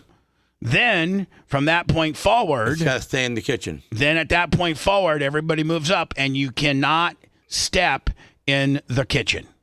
Okay. See, how they do is they all squeeze in. After they volley, after they get like the one... Like, by the third hit, you're squeezing in. It's kind of stupid. It's a big camera. He's okay. I can't really see me, you, Sarah, and Erica doing this, but we're going to try our best. Okay, but he's in the blue. Oh, this guy just messed up. It's not going to fall in the red. You're allowed to. It doesn't have to fall in the red. Oh, you just can't can't step in it. Right. The ball can fall in the red. You just can't step in the red. The ball can also fall in the blue. Okay. The ball just has to stay within the white lines and over the net. Now, pong meets tennis, meets badminton, meets all kinds of things. It's a hybrid amongst a lot of sports, and the older generation plays it because it's less ground than tennis. It's easier than tennis. It's easier on the joints. That's right. Now, Lummy, this guy I'm thinking this guy just messed up because look what he's serving up here. He's gonna get This is when you smash. This is when you Magilla Gorilla try to smash it, just like that. But this guy, looks like this guy's got some range. Oh, he's got. Nope. He got a paddle on it, but couldn't bring it back in. Good angle there from Diescu. Diescu and Tadio. Hey, Bubba. There's a dude in chat, Tax, that said he has his own pickleball sports brand. He's got his own pickleball gear. Maybe what kind of gear you need? Yeah, Short you pants, need a paddle and a ball. Maybe they can outfit you or something for this. Yeah, let me get that guy's information. If he's got I'll play with his paddle. Perfect. PKL Sports. It's in the court. Let me get the information. Got it. I'm gonna make my own. Oh no! You can't make your own. Well, you make it the size of a butterfly net. Yeah, make it spring loaded. No, you're not. You're not doing any of that. Don't got no rule on what you can have in your hand. You're gonna tell Sarah to go to Dick's Sports and buy you 2 pickleball paddles. Okay, I got balls. Hello, who's this? Hey, Bubba. Good morning. It's Jeff from U.S. Customs. Hi, Jeff from U.S. Customs. How are you? Good. How have you been? You don't got a package there that says Bubba the Love Sponge and it's got like fentanyl in it, and somebody's trying to set me up, and you're gonna come take me down, and I'll be in prison by tomorrow. No, I was bored that day, so I figured I'd find something new to do. Yeah, there you go. Throw that one away. Anyway, what's going on, Jeff? Yeah, I just caught a little bit of that when Seth said some packages came in. That's what the wife and we sent it out on Monday to you guys. Oh, okay, but I think we got them. Okay, yeah, it's something you had mentioned when we sent you that goofy-looking T-shirt that it's the Rick Smith stuff and all that. Yeah, we got you the autographed Rick Smith's card. Yes, I got all that. Thank you so much, my friend. No, thank you guys for all you do. I just wanted to make sure everything came in okay, and the box came in for Seth. Well, listen, if a guy from U.S. Customs, that guy's package is going to get here okay. I think, Jeff, you probably are very familiar with how to package things and get them to their destination. I would think that that's really a skill that you have. Oh, yeah, I busted enough of them, sure. So, all right, Jeff, good talking to you. Thank you. Thanks, Jeff. You take care, Bubba. Thank you all for everything. Thank you, buddy. Appreciate it. Hello. Hello, Bubba. This is Doug Clem's Mistake in Charleston. How are you? Hey, Doug Clem's Mistake in Charleston. How are you? I just wanted to reach out and apologize that you have to listen to all these people coming back saying they didn't believe you. Oh, my goodness, you were evil. You were bad. I just want to apologize that you have to hear that because the true Bubba Army stuck with you. Well, but, here's the deal. It's great that they're coming back. Our numbers have never been better. We've never had more growth digitally. We are, I'm not saying we're back, but we are headed and we're headed in a more positive, quickly, we're really headed in a good direction. And I got other information, I'm trying to get a hold of SiriusXM to talk to them about some stuff. We just hit over 200,000 on Facebook. Our YouTube numbers are climbing rapidly. We have the most growth that we've ever had ever. It seems like the Brooke Hogan call to the show really unleashed a lot of positivity for the show. And listen, the people coming back, the numbers certainly show that.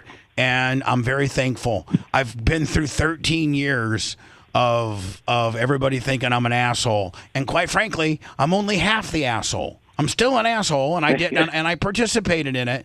But there's another wrinkle that people didn't know that they do know now. That kind of somewhat takes a little bit of the sting away of me being, the bad guy. Yes, sir. I have one other question, if you don't mind. I was going to get Gene's opinion on the little WNBA scandal that's going on, where they're throwing the objects onto the court. The dildos. Yeah, I didn't know if I could say that or not. Yeah, you can say dildo. Gene, what's your opinion of? Did you see the guy that got arrested? They do it on the ice. Why can't they do it on the boards? But it's not. They don't throw dildos. I don't think they're throwing dildos on the ice. Yeah, well, it's a girls' thing. Oh, so you're saying because girls enjoy dildos that dildos are okay to throw on the court? Yeah, they're acting like it. Okay. Well, there you go, sir. Gene says it. It's law. It's law if Gene says it. Don't Thank blow. you so much, buddy. Don't blow his spot up any more than he already is. He's impossible to deal with. Hello, who's this? Yo, Bubba. Yes. Hey, I wanted to touch. I'm a former coroner's death investigator of about 20 years, and I just kind of wanted to. I haven't heard anybody explain any of Hogan stuff from this side. And you know what? I would really be interested in a guy that was a coroner investigation guy like you say you were or are, and I would like for you to walk us through. This process. My feelings on it. I'm scratching my head as to why the medical examiner never saw or never investigated any of these claims that his general physician made. To me, I would think that the general physician could potentially be covering his ass on what he may have prescribed or something like that. So I would want a professional like you, a coroner or a medical examiner, to just use his investigation as a roadmap to kind of, put their hands on it and at least sign off on it. I would have felt so much better about the Hogan death certificate had the medical examiner participated in any way, shape, or form.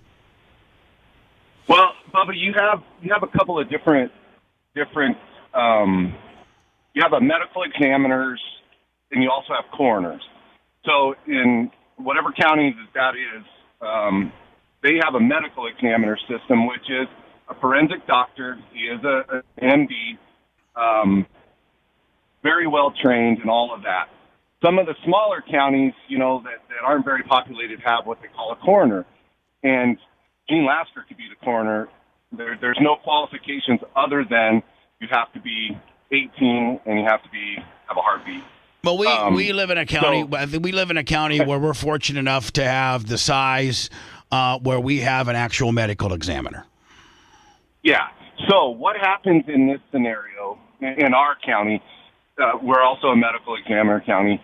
Is all of the records from when Hogan was in the hospital, and Hogan was in the hospital. My understanding was for quite a bit of time.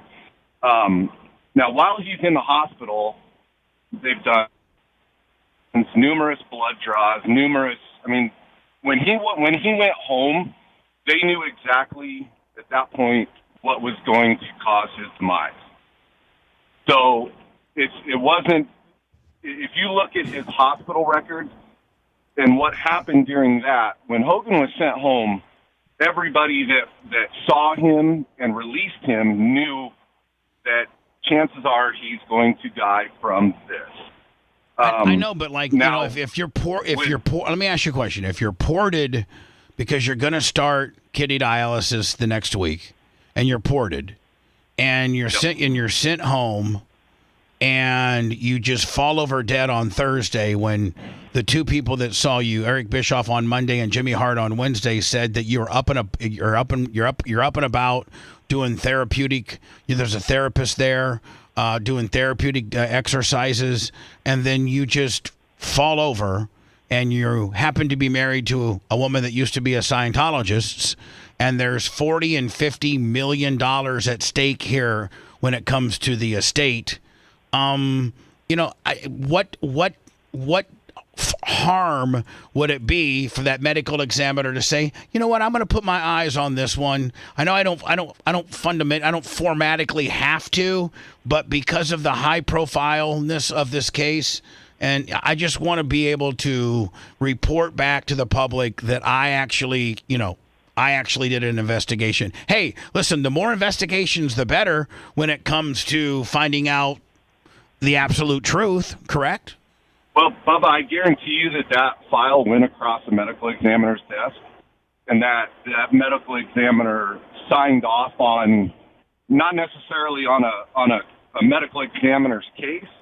This particular case would not have qualified for a county autopsy. It wouldn't. None of that would have happened. I'm not even talking about an autopsy. I'm just talking about the medical examiner. The medical examiner 100% laid eyes on this. 100%. It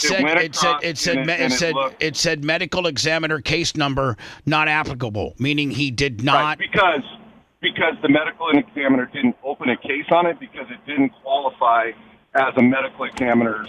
It didn't need to go anywhere within the medical examiner's office. So hold on. Within the medical examiner's world, you wouldn't think, hey man, let's see what kind of toxology is going on here. Let's see what's running through his blood. I mean, in that case, man, it seems like he might be able to murder people a little bit easier now if the medical examiner's just letting everything go by.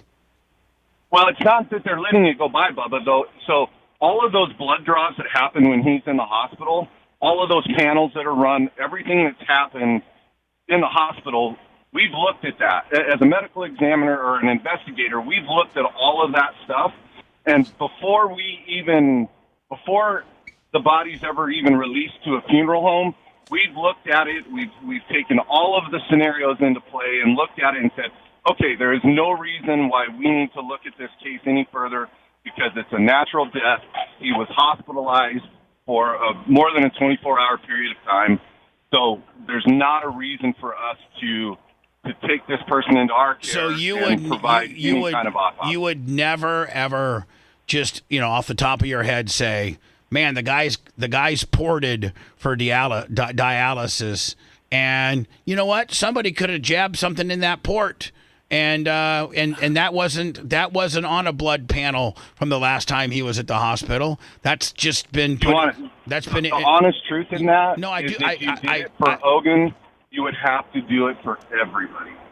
But there are so many people that die that are ported, that are getting chemo. But hold on, sir. Not every Tom, Dick, and Harry that run through your office is worth $50 million, and there's a potential incentive to off them. With a scientific kicker. But see, that's also where the police also would have investigated though. But you can't investigate if you fundamentally don't if you fundamentally do not do a blood panel, a up-to-date blood panel, or a toxology report, then you don't know what's been potentially sent through that port. You don't know. But there's also on our side, Bubba, we're not looking at a criminal. We're not looking at it from a criminal aspect. We're looking at it 100%. What caused his demise? So all of the things that come from the hospital, all of the things that come from the scene, the paramedics, all of that. When he's at the hospital, I guarantee you, Bubba, when that ambulance arrived at the hospital, one of the first things they did was a blood draw. One of the first things they do, because they want to know what is in his system. I mean, there's, like Dr. Dan said the other day, they do all of these panels to find out, blood ox levels, all of that, to determine what do we need to do to save him. So that he was dead. He was already dead. When they arrived at the hospital, he was already dead. I don't know that they did that. No, if they're working him in the ambulance, so technically he's not dead until the doctor pronounces. When he arrives at the hospital and somebody's doing chest compressions, he goes into the ER. They probably worked on him for a half an hour or so, and then the doctor said, there's nothing else we can do. And I'm not trying to argue with you one bit, sir. Please don't think I'm trying to be argumentative with you. No, not at all. No, I just have questions. The Scientology angle here doesn't usually set too well with people here that live locally. I don't know if you live locally or not, but that's a little bit of a kabuki deal. It's just, in my opinion, I think that it could have set all the naysayers like me and others, it could have just absolutely been the ultimate explanation point had they done an autopsy to rule out any possible, foul play. And I know that it's I know that it's up and beyond your line of duty and how you fundamentally and formatically are supposed to do things. I get it, but with this high profile, I guarantee you, and however many years you've done this, you have never had a person on your slab that you were potentially going to, investigate or not investigate that was as famous as Hulk Hogan. No. But let me throw this avenue at you, Bubba. Had Hogan's family come out with the truth in the media and said, hey, Hogan's coming home, we've got a hospital bed, he's not well, it doesn't look good, would these same... So if they would have come out and told the public everything that's true that you said, would these conspiracy theories still be in people's minds? No, they wouldn't. I mean, Hogan's coming home to die. That's what would have been said. The only thing I'm going by, sir, and again, please don't get mad at me for point counterpoint, but the only thing I'm going by are the two last people outside of his wife to have seen him were Jimmy Hart and Eric Bischoff, and both of those guys are people reported. that are invested in him, that need him to be up and walking around. I don't know about Bischoff. Now, if Sky comes out, if Sky were to come out and say, hey, guys, Hogan we brought him home, basically, he just came home so he could die. Like 90% of the people that come out of a situation like he did, they come home, they have a hospital bed in their living room so that they don't have to go up and down stairs, and they're coming home to pass peacefully in their comfort zone. People are saying, eyewitness accounts, that he was up and getting around, and he was doing these bright breathing exercises. And as of, within 18 hours of him just falling over dead, I've been told now maybe in a recliner, that, he didn't look like he was going to die the next day. So, again, what would it have hurt for the medical examiner? Now, let me ask you this question, sir. Does the medical examiner have the right to do a medical examination on anybody they see fit? Oh, 100%. Okay, so hold on. Let me just stop you. People don't know this, but a medical examiner has more power than the county sheriff. Oh, I've heard of that. In fact, listen to this. The only person that can arrest the sheriff is the medical examiner.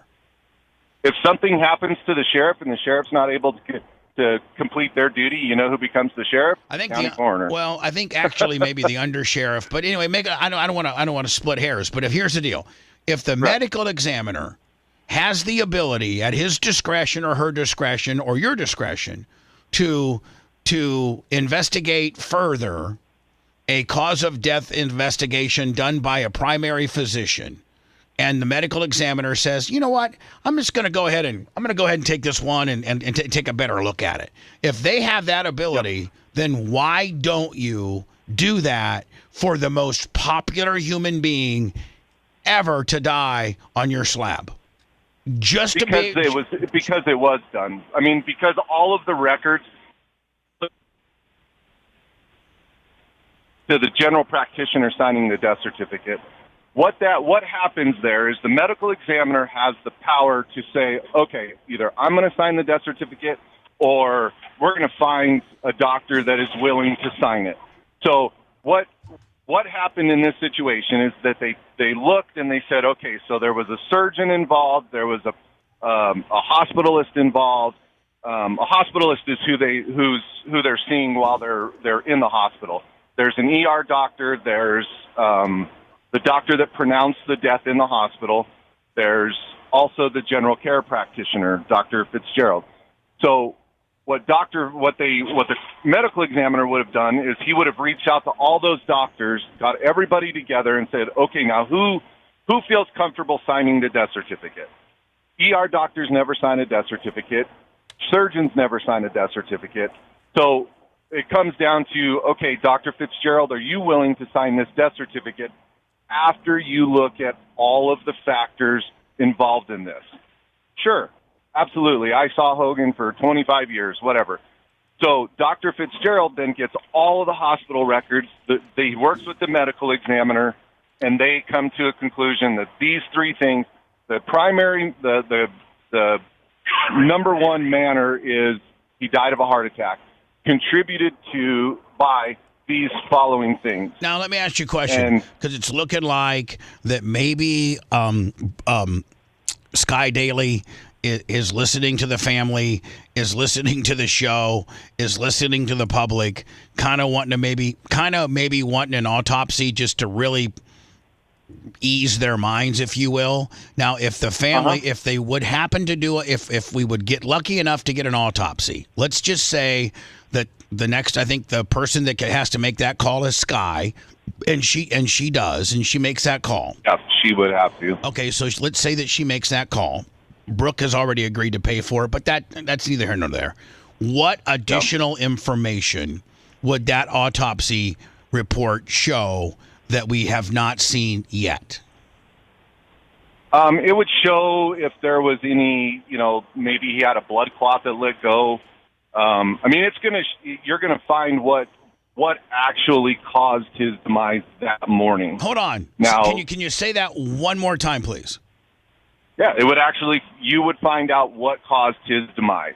Bingo. Was there a blood clot in the heart? Was there bingo? But bingo. Bubba, it's still, at the end of all of that, it's still going to be a natural death. Okay, great. That's great. And if the autopsy completely validates exactly what the general physician said, Dr. Fitzgerald, great.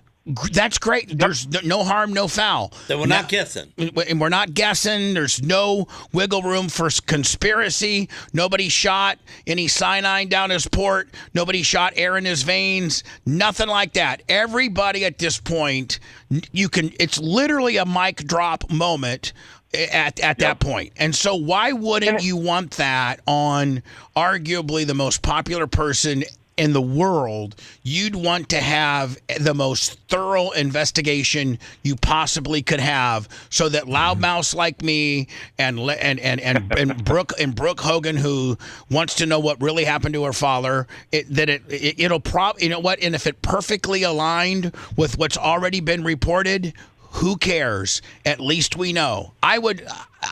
Can you see where Brooke, and can you see where me, and could you see where people, we don't know the processes that you do. We the public only know what's reported. And we saw the death certificate, and it said medical examiner, case number, non-applicable. So in our minds, even though we're wrong based on the way you've walked us through it, in our minds, the medical examiner did nothing. He's like, nothing to see here. Whatever Fitzgerald put down is what we're going with. Boom. And so now you open up this Pandora's box of every Tom, Dick, and Harry to have an opinion. And why would you not want to absolutely close that if you could? And can you kind of understand what I'm saying? Yeah. So, but Bubba, you also got to understand that. So when Hogan left the house, they knew. Any professional who was involved in that situation knew what was happening. So the house then is secured by the local police. There's an investigation that happens.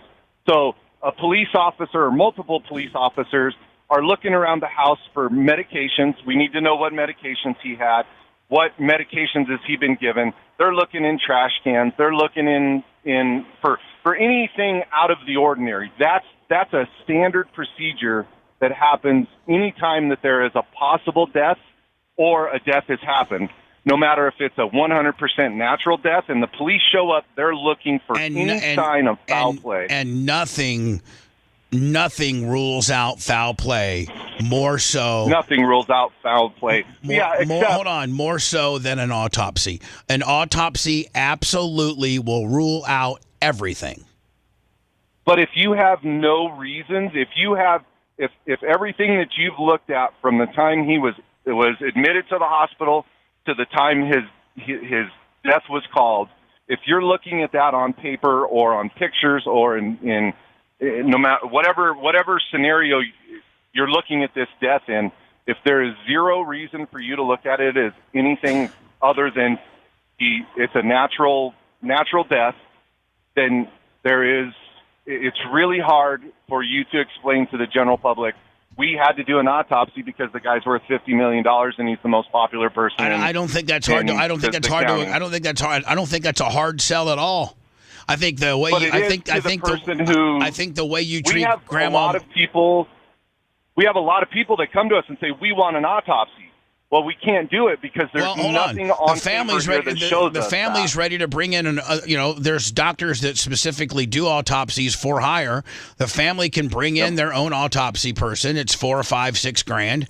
They'll pay for it, and that can dispel all of what, it shuts me up. It shuts the next guy up. It makes Brooke feel better. It completely, takes Sky off the hook of having done anything inappropriate. It absolutely, I think at this point, when you're this high profile of a person worth this much money that has potential Scientology ties, I think it's the only thing that's going to shut people up. Well, do you think Brooke is looking at also medical malpractice? Maybe. From Fitzgerald? Maybe. I mean, I don't know. I think that might only be something that Sky could pursue. Kids' rights versus spouses' rights are way different. But, sir, I mean, listen, I understand where you're coming from when you're dealing with Grandma McGillicuddy, but this is such a absolute keg of dynamite full of, they're just leading people the way this has been handled. Well, listen, most people don't formatically even know what we're looking at. That's, I think, what you want to say, and I agree with you, because we don't formatically know what the investigation the cops did and the blood draws that they did and while transporting him to the emergency room. So we don't know all that information that only a small subsect of the community knows. All the community knows is that potentially there might be a bad guy in the wood pile. This seems suspicious, and what better way to put all that to rest if the taxpayers don't have to pay for it and the family agrees to pay for it? Would you not agree that an autopsy would completely put an end to all this suspicion? An autopsy always will. 100% always will, Bubba. So let's do one. You have to take into account. And that's 100% the family's option, and they can do that. But as far as a medical examiner's criteria go, Hogan doesn't meet the standards for an autopsy. I understand within your world that you participate in, and within the medical examiner's world, he did not qualify for a further examination. I get that. I get it. I better understand that now after having talked to you. But with being close to Brooke and with Sky's ties to Scientology and people having seen him really, really, really in good shape on Monday and Wednesday, it's just a Pandora's box of suspicion. And, I personally think that an autopsy is a mic drop for everybody. But, Bubba, let me ask you, do you really think that Hogan was doing great on Monday? Do you think that after that long of a stay in the hospital and all of the surgeries that he went through, was Hogan really doing that great on Monday, or is that just blowhard Bischoff? You're probably, you know what, sir? A statement. Hate to say it, but you're probably right. I mean, you're probably right, bud. You're probably right. Hogan went home to die. So, and that was called from the beginning, and that is what happened. Yeah, he was doing some physical therapy, breathing exercises. That's pretty typical when somebody goes home and has been on a ventilator, things like that. But sir, the physical therapy that he was doing probably wasn't to get him back in the wrestling ring. It was to just keep his lungs healthy enough to keep him alive. Right. Listen, sir, thank you for the insight and procedurally walking us through this. I get it. I still stand behind. I'd love to have an autopsy if I could. It to be the best of both worlds. But I certainly understand where you're coming from. Thank you for the information that I did not know. And I appreciate you being Bubba Army, my friend. Thank you. Hey, love you guys. Thanks, man. Thank you, buddy. Want to listen to the show on demand and on the go? Enlist today at BubbaArmyHQ.com. Sign up and start listening. The Bubba the Love Sponge Show will be back after this.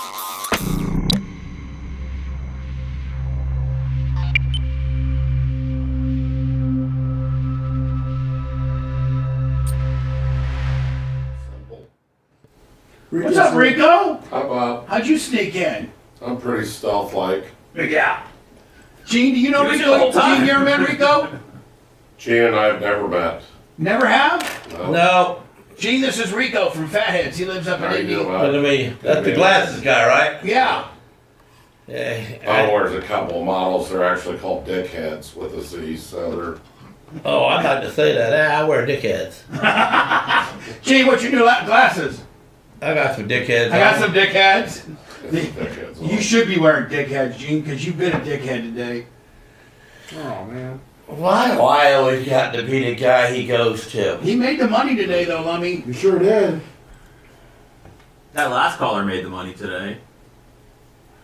We had $4,000 that just came through and he was on the phone. What's that? Nothing. Nothing. That was quickly. I'm looking forward to that, but let's see it. Nothing. Edit that out.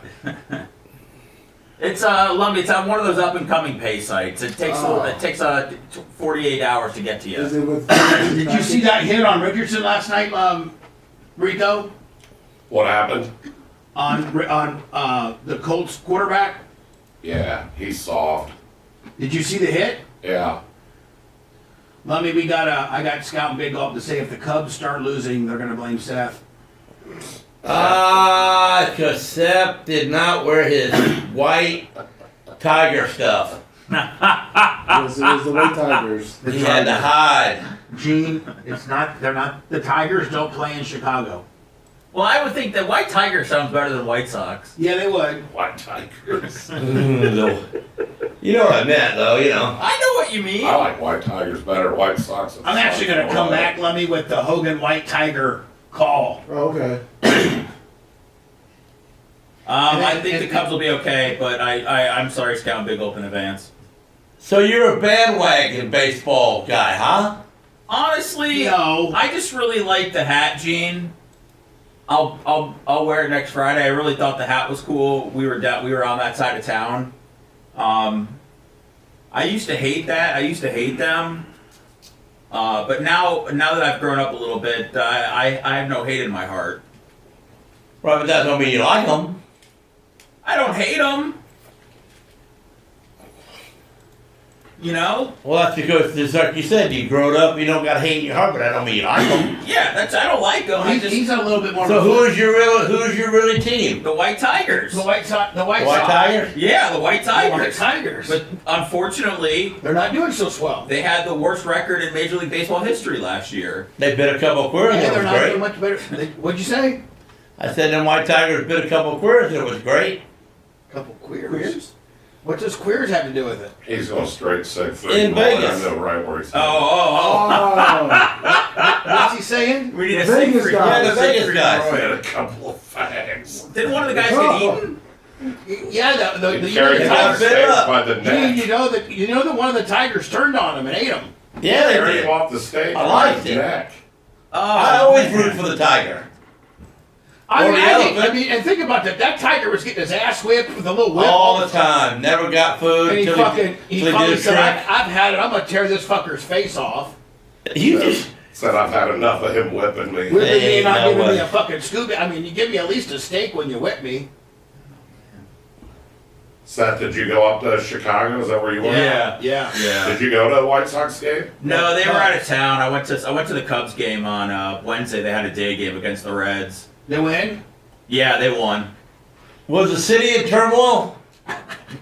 For what? Parts of it are. Yeah. Not where I was, but you didn't go visit? No, I didn't go visit the rough parts of town where I was born. If you go to the Chicago White Sox stadium there and Right. go just about 2 blocks too You're far, in it. it's not good. It's a sketchy It's area. not good. No, you're not in the best of areas there, Gene. But I'll say, like, in downtown, like... Well, that's where I would have went and looked. That's why I got in trouble when we was on Sirius Radio and I went sneaking out and I went down the back streets and got caught up with the Chinese and the Russians. Yeah, so listen to this. So the cab driver tells him it's $46. Gene goes, what the fuck? $46? I ran. You drove me 3 blocks. Gene ran, but before he ran, The cop tried to get me. He was as big as you. Hold on. I said, you Before came hold out on. on me. Before he ran,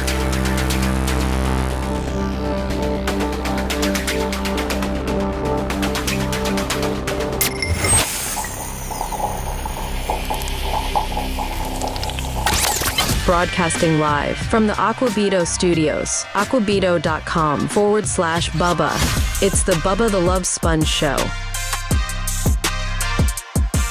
Channel 13, pay attention because this is the Bubba the Love Sponge Show, your exclusive Hulk Hogan headquarters. And I got him on the phone right now. He'll tell us what's going on. Hootie. Today's the day, brother.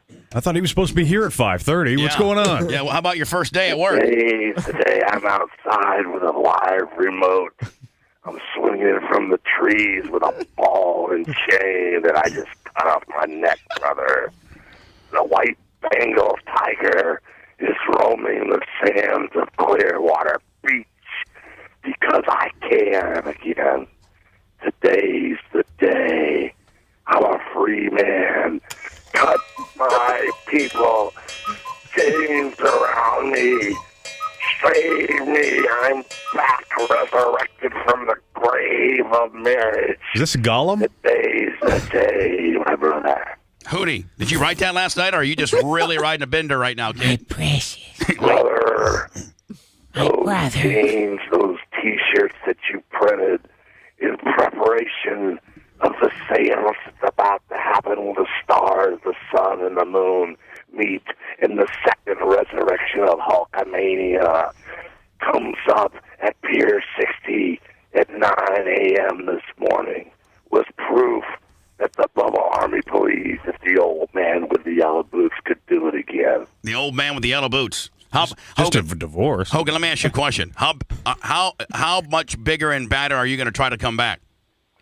Brother, I'm going to do, say, be, and have things that no mere mortal man could comprehend. Hey, the judge may not grant your divorce today just because they might Baker Act you, Hogan. You might want to flip into regular character. You're kind of scaring me. Merlin? Don't be a minion. Don't live in fear of your own little teeny shadow, my little teeny man, because Hulkamania is about to be reborn. And as I feel the hair follicles on the top of my head sprouting out royal palm trees, get ready, brother, because we won't need the bandana anymore. We won't need to hide behind the teeny-weeny green gates of the beach house, my brother. We're getting ready to ride again. The white Bengal tiger is being resurrected at 9 a.m. this morning. Bubba Army time. I don't even know how Channel 13 would report this. This guy's stupid. Hogan called the show and was full-blown cuckoo for Cocoa Puffs. He'll be Baker acted today at 9. Well, then he hangs up. They're going to haul him in. Man, that's Is that Spice playing me?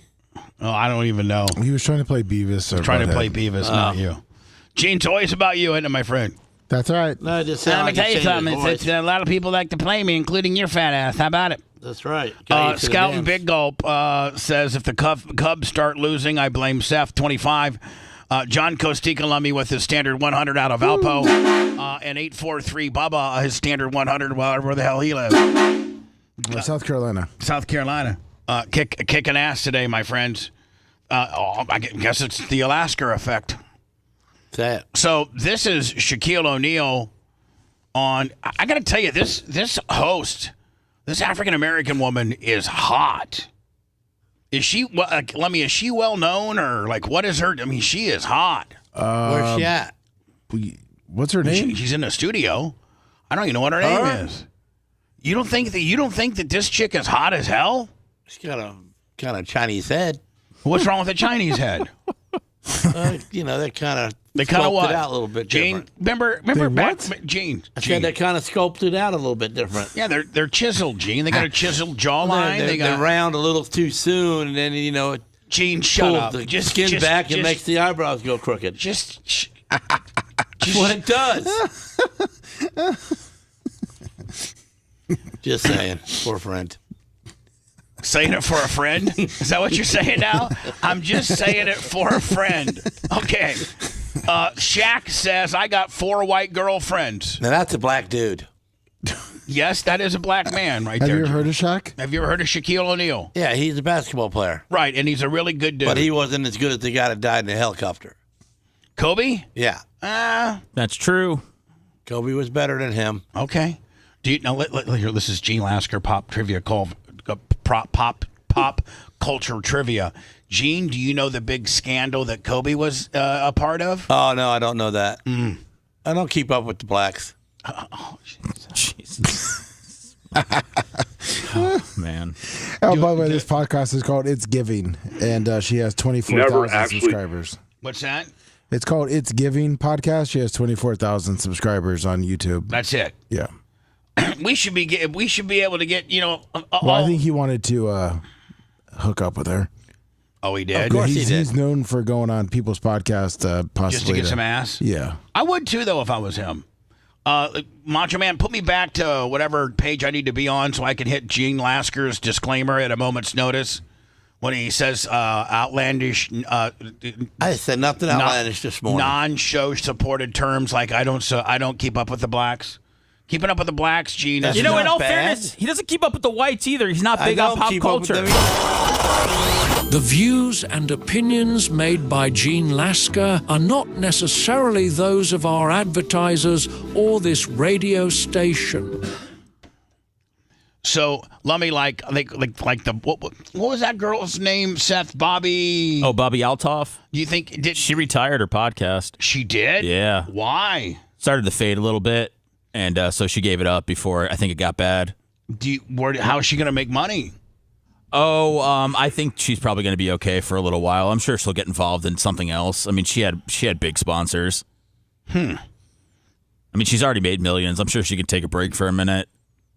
So Shaq claims to have 5 white girlfriends, and what's that called? A polyamorous relationship, and that's where. And Gene, this completely blows your mind. You didn't even know, like, you can do this. You can have 5 girlfriends in any state. But you can have 5 wives in Utah. Utah happens to be a state where you can actually have 5 wives. I wonder why. I don't, well, it's a Mormon thing. Mormons are almost as weird. I thought as Utah was way out in the middle of the country. I thought the Mormons were up towards Pennsylvania. Do you know what the biggest city in Utah is? No. What can you guess? Wyoming. Hold on. So for those scoring at home, the question. Oh, yes, you're very close. Hold on. So the question to Gene Lasker is, what's the biggest city in Utah? Gene Lasker's first answer is Montana. He gets that, and then he comes back. But I was close, wasn't I? And so yes, Gene, continue on. The largest city of Utah. It's where the Utah Jazz are based out of. That does anything for him. What is Jazz? Hold on, I'm just getting ready. I had a Seth. I was going somewhere with that. Oh, I'm sorry, Bob. That's some kind of a team of some kind. Yeah, that's Utah. Hockey. The Utah Jazz basketball. Now, what city is the Utah Jazz based out of? Springport. Springport? Yep. Oh, it's close. You're getting closer. That's closer than Wyoming. Des Moines. Somebody type Des Moines. By the way, that's Des Moines. That's not Des Moines. It's Des Moines. And no. Hey, don't look at that chat. I don't know. Have you ever heard? I've never even been to Utah. I know. Have you ever heard of Salt Lake City? Oh, okay. That's probably it. That's probably Salt Lake City's pretty big. Yeah, that's probably it. Might want to look it up. Well, for what? Just to make sure if you're right or not. I've never heard anybody pump up Salt Lake City, Bubba. Have you been there? Is it a vacation destination? I'm just trying to trip up Gene. Well, he tripped up. I love it. You trip up anybody from the West Coast like that. Nothing's more fun than Gene's, his geographical knowledge. Des Money. Gene, do you know what the capital of Wisconsin is? Milwaukee.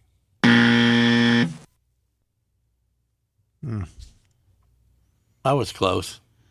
No, you weren't that far off. First letter at least was right. Oh, there you go. First letter was right.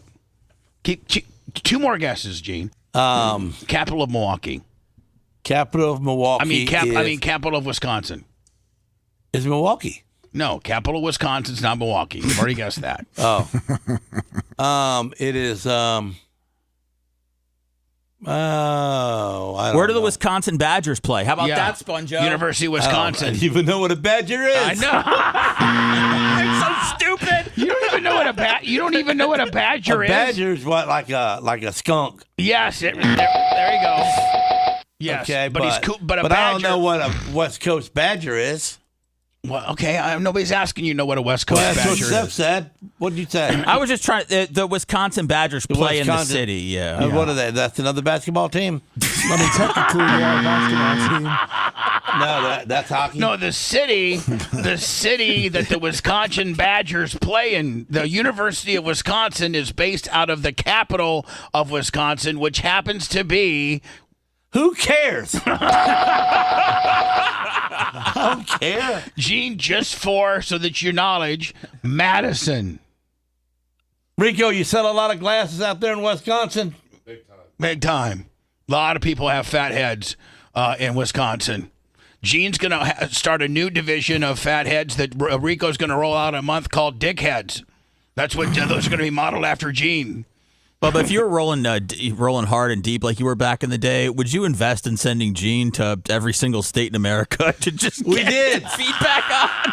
I know you guys did the tours and everything like that, but I'm sure there's some rural parts that you guys never made it to. I'd put Gene Lasker on Jeopardy is what I'd put Gene Lasker on. Of course. So anyway, man, here is Shaq saying he's got 4 white girlfriends and how he pulls it off. Hold on, he's bragging? Well, yeah. I mean, let me ask you a question.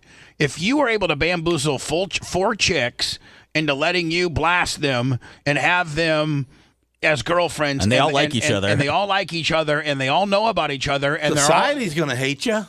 How is society going to hate you? Because you're an idiot. How are you an idiot? You're a womanizer. You're using the women up. You got 4 stupid ones. How are you a womanizer if they all 3 or 4 agree that they're okay with you blasting another chick as long as they're on their God didn't make us that way. They said God made us all different ways. But they didn't make us have 4 wives. Yeah, they did. No, he didn't. Yeah, he did. How do you I'm figure selective that? about our core values. I'm selective about alignment. I'm selective about everything. Say it again. I'm selective about everything. One more. I'm selective about everything. You don't think she's hot as hell? I think she's. She's about dumb as a bag of rocks. What the hell are you talking about? I am. What about you? Are you not selective? Because that's why you're not married, I would assume. I don't need to be selective. I got 4 white girls at the crib chilling. I got 4. And he has to say white girls. Can't just say 4 women. No, because it's more prestigious to say white for him in the world that he lives in. It's more prestigious? Yeah, do you know what that means? It's good to bag a snow bunny. So, what, has he got tokens now? He's got snow buddies. Do you know what a snow bunny is? You know what a snow bunny is? Hold on. What's wrong with his own? I'm just. Hold on. We know where that was going. I turned Gene Lasker's mic off because I do not want to know what his explanation of a snow bunny is. We're going to move on. I know when to hold them and fold them, and I know when we're fixing to get canceled. I'm sorry I asked. Yeah, exactly. Gene, next topic, do not bring up snow bunnies. Okay. Not say a word. I don't know what they are anyway. Good. Let's keep it that way. But they're white. In the words of Chris Tucker, don't worry about what the I be doing. Period. Can I just say, Shaq's a little bit old to be like a smell my finger guy.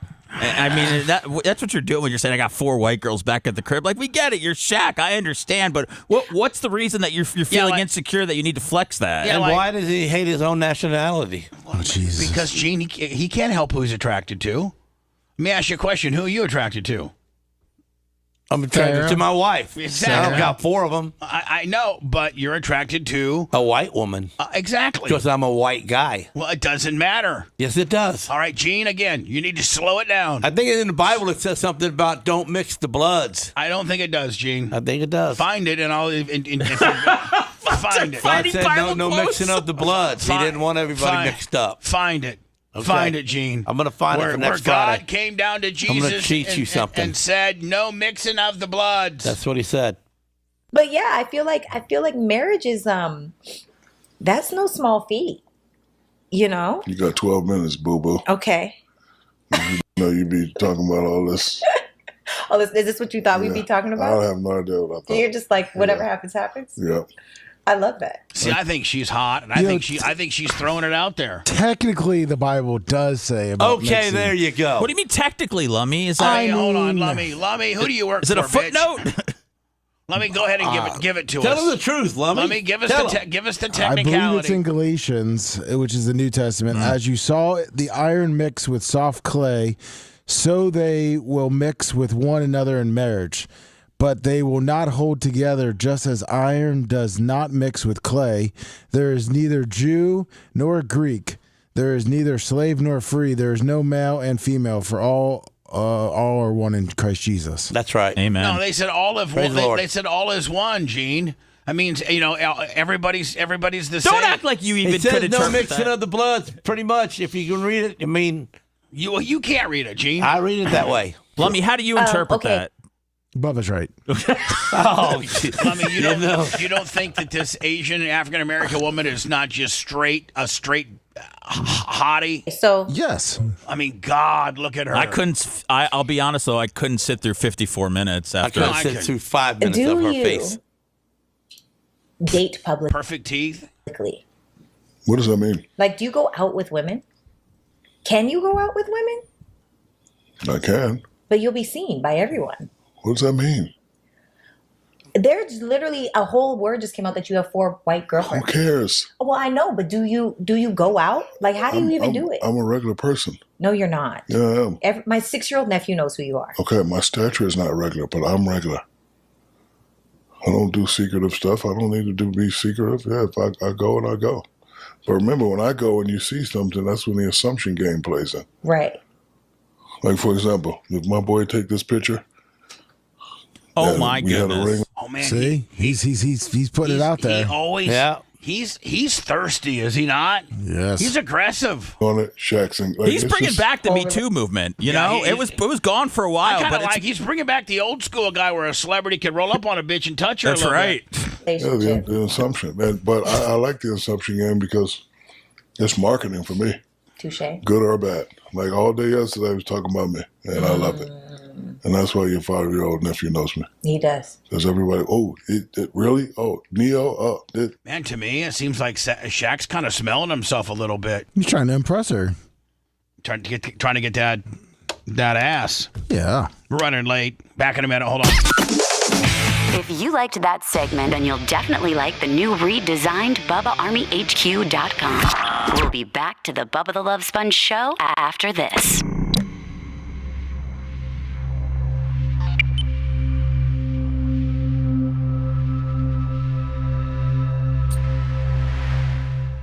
How much Shaq's worth? No wonder he's so horny. He's got everything else taken care of. I mean, he's got 4 girls, but they're in all 4 different rooms, and he just hoses them in there. Smells that shit through the house. 500 million. 500 million, not 100 million. 500 million. Yeah, he's rolling deep. Yeah, he's rolling deep. He's got that chicken spot over. So deep to put your ass to sleep. Hey, Bubba, Smoke Show was good yesterday. Oh, did you watch that? Yeah. Remember we got Hot Mic going. Did he like it? Yeah, loved it. We could have gone on for. We were like just a couple little bitches talking. Absolutely, and you guys were bouncing like a ping pong ball all over the place. I put Mama over though. You better.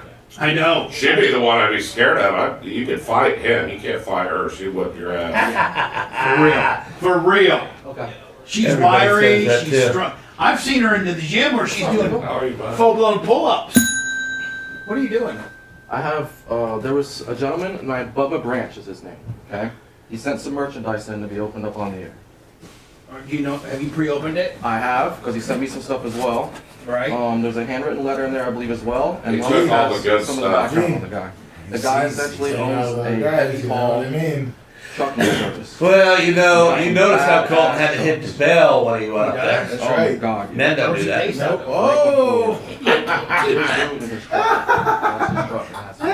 He's jacked up. Just as big So as what does he me. want to do for us? I think at some point last You would've week, boss hogged it up there, Steph wouldn't was you? wearing a shirt and they thought it was a Yeah, Santa I don't have a shirt, problem with something that. along What's he those gonna lines. do? He Push explained me it out of in his there? letter, but I didn't open the letter, but that's the box that he sent down to have, I guess, Seth or you I don't or know why somebody. he sent Seth a 75 chrome I shot. think Seth may have mentioned it. I don't know how it became. So But I think stuff it's they something throw on that- the court of the basketball at the WNBA games. Atlas heavy haul, yup. And he does when you see those big, the huge road equipment on the side of the road. He moves all that shit. Like on 54 by my house, Yeah. widening the road. I see him up there all the time moving equipment around. Seth said he's like, if someone sends me a 75 Chrome Shop, I'd wear it. That's what Well, then there it is. I'm sure he explains it. He's pretty detailed. I'm sure he explained everything. Man, it looks in that like he's letter. a real Steph groupie. He's got stuff in there, I think, for everybody. Hey, groupie. What the fuck? Hey, he's Seth the. Is he a pretty good dude? Yeah, he's solid. He's really solid. Hey, you gotta ring that gay bell when you leave too. Just when I come up to Bubba's area, Just when you come up there. Does he want to be a sponsor of the show? I don't know, maybe. Atlas Heavy Haul? Atlas Heavy Haul, like I said, big, like, heavy haul, oversized load, shit like that. Low boy.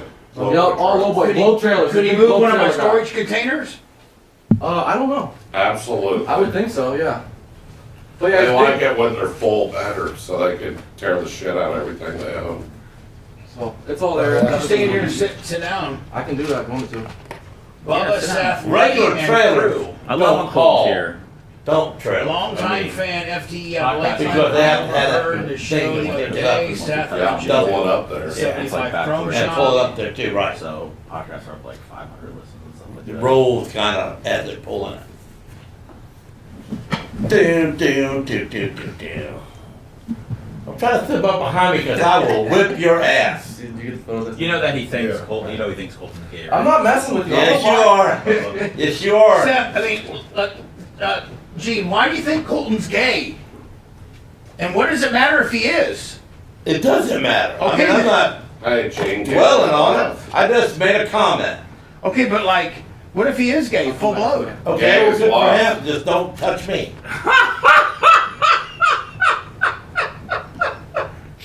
What if a gay guy just touches you on the arm? That's not good. Colton's like I think Colton's like the least gay guy. I mean, Yeah, I mean, Colton's the least gay guy I here. think he's like a poon hound, but You know, that's good. what's up, powwow? I mean, Clay, Colton, get on mic 5. I'll be ready in case you He need lets me. that Peabody sleep over at his house and eat all his food for free. He what? That's kind of gay.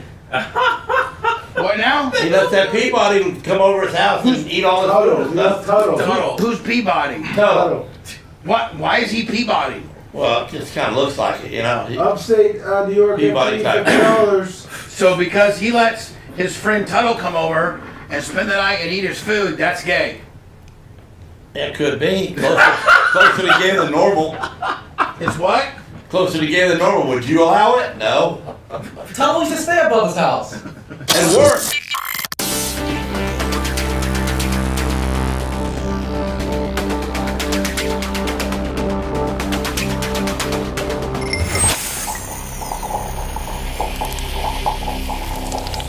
Broadcasting live from the Aquabito studios. Aquabito.com/Bubba. It's the Bubba the Love Sponge Show.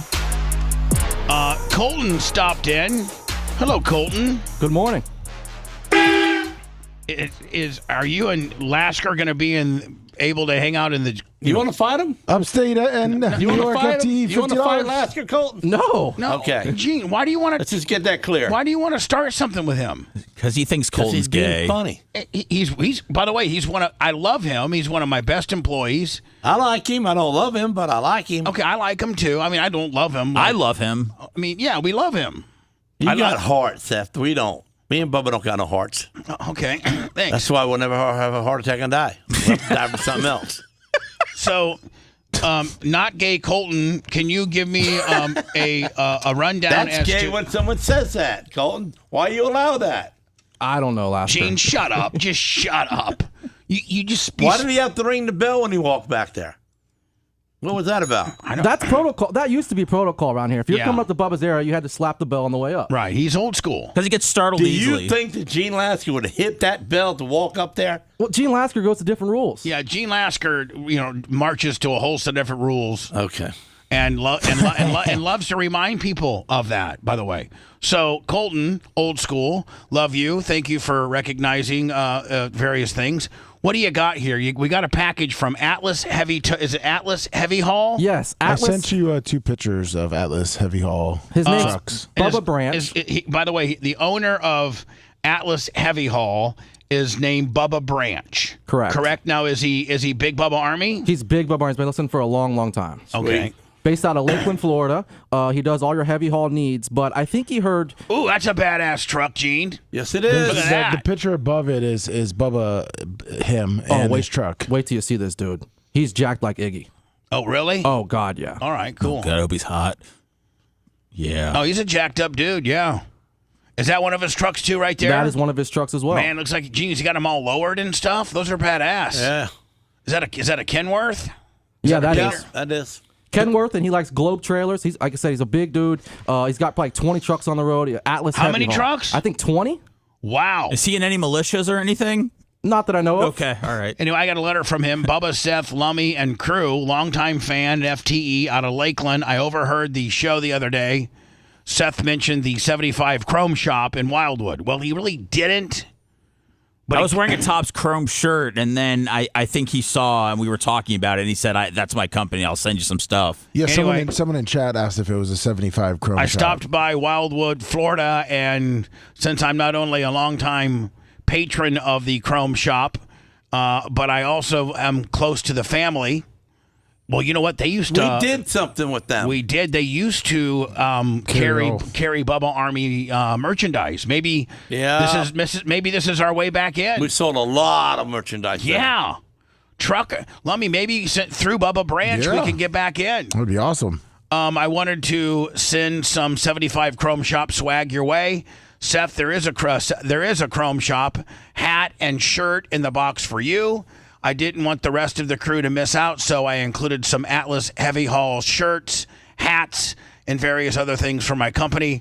Always love the show. Keep up the great shows. Brandon, Bubba Branch in Lakeland. Feel free to give me a call. I'll give you a call, not necessarily on the air, but I'll give you a call, and thank you, Bubba Branch. I'd like to know more about your business. And now for the handing out of the stuff. Bubba, you should see all the shirts I have at home now. I wear like a Tony Stewart Racing funny car shirt that you gave me. I'll have this Chrome shirt. A Tony Stewart funny car racing shirt. Yeah. There's no such thing. No, he gave it to me. Bubba, that was a little short, Bubba. Oh, did I miss it? Oh, yeah. Lasker, get ready. Okay. Why don't you believe me, Lasker, about having a Tony Stewart funny car shirt? Because he didn't run. Because he doesn't run funny cars. That doesn't exist, he said. All right, guys, you got me on a technicality. Seth, a shirt for you. Thank you. Bubba, a shirt for me. Where's my hat? Where's my hat? You're not a hat guy. You want mine?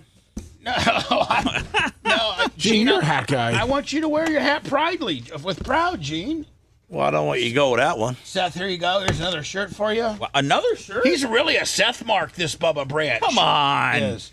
No Seth marks. I got one lousy T-shirt. Come on. I'd like to have that hat that Seth's got. All right, I'll give you the hat. I got 2 shirts. Okay, yeah, give me that 75 Chrome Shop hat. I want that hat. Yeah, you got to rep something. That's with the flat bill, Willie. Hell yeah. There you go.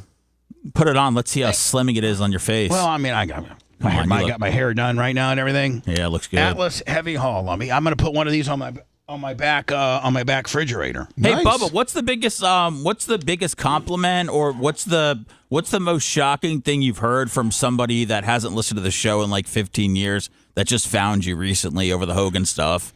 I'm sorry for hating you for however long I did. I was wrong about lots of things. I appreciate how you've manned up and took your responsibility and what your part of it was.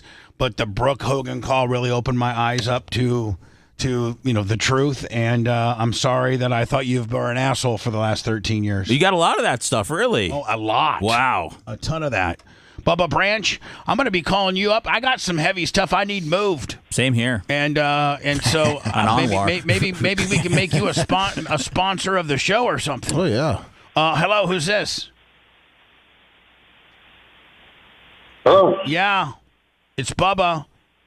How you doing? Good, sir. When you're listening on your phone and you hear somebody come through there that says hello, that's me. And you're supposed to immediately, without the 3-second dead air hesitation, say, Bubba, it's Jim. What's going on? Long time listener. No, Bubba, it's Matt. What's going on? Good. Take me off speakerphone immediately. You're not on speakerphone, sir. All right. So what can I do for you? So I was calling in to talk to Gene. Gene, do you remember CT Earl? Yeah, CT Earl was a good friend of mine. Yeah, so I used to be on the pit crew for them back years ago on down there at East Bay Raceway. So when Melonhead was the 92. driver, I probably hated you too. So when Joe Melnick when Joe y'all crashed me one night, and I threw and y'all picked the old scrap wings up off the track and threw them in my pit. And when I walked over there and see that, I threw it right at your trailer, and knocked a hole in your trailer, didn't I? Mike Durbin, $50. Brand spanking new. Brand spanking new. You're going to try to tell me that you don't have me on speakerphone. It's bathroom. I don't have you on speakerphone. I swear to God. My God, the quality sucks. He's at a rest stop, Willie. Yeah. Rest stop, Willie. Yeah. It's reminiscing of the old dirt track days with him. Does this sound better? Yeah, much better. What did you do? What did you do differently? I had you on my earpiece. There you go. Same thing, asshole. Anyway, go ahead. Okay. So, anyways, now you must feel a lot better knowing that Brooke cleared you with all this stuff, Bubba, right? She didn't clear me. She didn't clear me, but she brought some really good insight into the situation, which is very helpful for me. So yes, I do feel I'm very humbled by her just picking up the phone out of nowhere. And I wish Hogan back in December of 12 would have let that be known. It would have made my life a whole lot different. Yeah, totally. Yeah, well, totally. You used to do DJ in Boston, didn't you? Nope, never been to Boston. No, never been to Boston. Okay, well, I'm originally from Boston, but moved to Tampa, and now I'm in Tennessee. Well, perfect. And you've probably found us. How you watch us? YouTube, Facebook? Yeah, YouTube. Fantastic. I've been a fan of you since the '98 Rock days when I lived down there. So Did you drop the tray? I've always liked your stuff. Anyway, nothing. So listen, Bud. Listen, I'm glad you found us. Every day, 6 till 10, Monday through Friday, with some specialty videos in between. Awesome. I just want to say thank you. And, hey, Gene, it's good to see you, man. It's been a long time. I know you probably don't remember me, but I'm on Fridays. All right. Well, you guys have a good day. All right, man. Pal. So, Lasker, tell me the story before I go into commercials. What Melnick flipped you? Well, so I done won like 4 in a row. And, CTUro's got all them millions of dollars and all that big equipment, and I come on an open trailer and still winning. And he told his driver, if he passes you, you're fired. So when I went passing him on the outside, Joe Melnick turned. By the way, Joe Melnick was a pretty damn good driver. Pretty good, but he was losing, and he turned me into the fence and flipped my car up, and tore the wings off. So the wings were laying out there. The garbage guy picks all the stuff up on the track. Brings my car back, and as I'm watching him bring the car back, I see Turo's guys run over with the front wing and the side panels and throw them in my pit. So I picked that front wing up, it was flat as a pancake, and I threw it like a frisbee right at their trailer, and it poked a hole in the side of it. Those trailers are razor thin, aluminum. Yeah, well, I knocked a hole in it. Yeah. Now, was there a fight that ensued? No, they didn't want another fight. We had 4 guys on our team, and that's all we needed. Mm-hmm. But they were mad. They got the cops after me and all that, but nothing was done about it. All right. They had a hole in their trailer for the How many times you been in jail? 16? Plenty. If you want a deep dive into the Bubba the Love Sponge show from the past, go to BubbaArmyHQ.com. We'll be back after these words.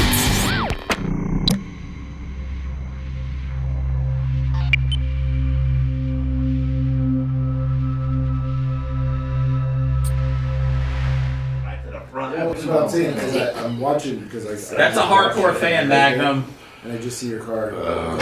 I'm sure Bubba would have made me pay for it too back in the day. I do have to pay my $5 a month fee to subscribe to the channel. Yeah, we went through we had 17 motors in 2 seasons of break. And believe me, I don't know why. Hey, so the guy's got his own baseball card, Seth. How are you? Who does? The guy. The super truck guy. You didn't get the baseball card? Lasker and I got one. No, I didn't get a baseball card. Here, show him. From Bubba. Bubba Branch? Yeah. Yeah. Super Trucks Limited Edition. Oh, shit. Do I got one? Oh, wow, he really It came in does. your clip. Did you get the clip, Bubba? Oh, yeah. Well, give it back, because he didn't really want you to have one. You can put it with your Hogan cards. That's right. Oh, shit. Hogan cards are selling like crazy, man. Are they? Yeah, it's Sandberg too. Like when guys die, that's. Oh, so I should put this four on there. Well, of course, you know. Jeans, Everybody wants to jump on that bandwagon. They were a Hogan mark, but they really wasn't. I'm just saying, I would slow down on buying Hogan autographs from what I heard. Is it coming as the wire? That's correct, right? What did you hear? Yeah, that's the wire. I've heard that somebody signed his name over the years. Yep. Oh, Nick? I heard Hogan used to give a stack of 8x10s to somebody. Hey, hey, buddy, how's it going? Somebody in this room to sign a couple of big H's. I've signed a few hundred. Dude, that is that's the story, man. So like that's fucked up. And I watched it.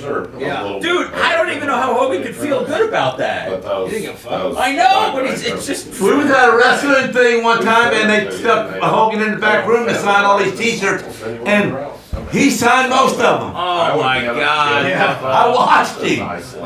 Brother, I can't sign all these. All right, help me out. Help me out. I signed them. And he signed them. Yeah, that's got like this. And people thought they got the real deal. We've got all kinds of stuff. I've worn these. Someone's gonna pass that down to generations to come of Hogan autograph stuff, and it's really Bubba. Yeah, some little kid's got a Hogan thing that his grandpa got. Yeah. And mine's, whatever. Yeah, different. Going through and Bubba, do you still have your prescription frames I made you? Yes, I have to show them to you, buddy. Oh boy. Poor Hogan. There's been a mishap. This doesn't sound good. There's been a complete mishap. I sat on. Somebody's going to be tagging his girls here shortly. Which ones? The regular ones or Sun ones? My son went. I love my sunglasses. I got prescription sun ones too. I love those. I'm gonna be those. I sometimes I have to wear those when I drive because my other ones are bright. I got a couple of Hogan people like that in my collection cabinet. I have them set aside for you to see them. I got him on the NWO motorcycle. Are you serious? And I got it sitting in my Corvette. I'll show you when we go to the apartment. In a yellow Corvette. All right, we're basically just coming in and saying goodbye and getting the fuck out of here. Now let's give the people some real extra juicy content. We went to 11:40 yesterday. Yeah. Yeah, you sure did. Not my problem. God damn. I wasn't here. We blew off 2 breaks and told the affiliates to deal with Well, that's what you got to do when there's Hogan Autopsy news. Yeah. Well, Tony Stewart was on the line. Tony Stewart, man. Yeah, Tony Stewart, he announced that he's going to be possibly driving a Pro Stock next year. Hey, possibly my ass. That's what he's driving. Yeah, he's driving. He's going to have a 3-team McGillicuddy. Yeah, he's going to be over the Pro Stock pit, not putting up with that nitro shit anymore. Yeah, well. Why? Why? Because Mama wants back in the rail. Thank you, Mike. No, because Mama wants back in the rail. Oh, she's better than him. Yeah. No. No, not really, but you know. They're both very talented, but that's her natural fit, and he loves the challenge. That Pro Stock shit is no joke. Like I told him yesterday. No. It's actually hold on. It's more. You're driving that thing more than you are a rail. Yeah. The rail, on a rail, you're pointing the short wheel on a rail. No, on those Pro Stock jeans, they're going bang, bang, bang, like they're fucking banging it. Yeah, going through there. But the short wheelbase, you got to steer too.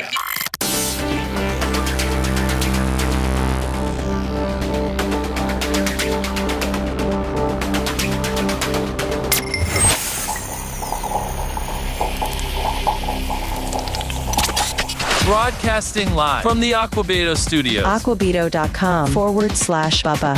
It's the Bubba the Love Sponge Show.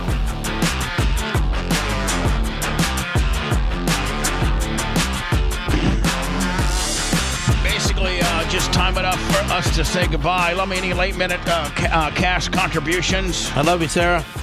Upstate New York FTE, $50. Yeah, and thank you. Streetlight Jobber, $40. That's what we got. G. Lasker, thank you. You're welcome. I'm out of here. Glad you guys got to see me. Glad you're getting. You better end it the way you always end it. Mike Thurman, $5. You're the man, Ted. Love you, Sarah. Jesus, what? I said it earlier. You just don't listen to me. You black me out all the time. And I don't know why, because I'm white. Thanks for letting me finish. You've been listening to the Bubba the Love Sponge Show, starring Me, Bubba the Love Sponge. Co-host and show historian, Lummit. It's Seth, co-host and president of podcasting. It's Brian Matroni, king of counter programming. You're wiring up. It's Mini Macho. The BRN agent, Thomas Buttoned Up Bean. Co-host, Dr. Dan Diaco, Esquire of Council. Co-host, J. Diaco, Esquire, the Spitting Cobra of Council. Now, time for the legal disclaimer. Exactly. The Bubba the Love Sponge Show is intended solely for the enjoyment of our listening audience. Any rebroadcast, retransmission, or other use of this show without express written consent of the Bubba Radio Network is prohibited. We must dissuade him of this delusion. Until next time, always remember. I repeat hello.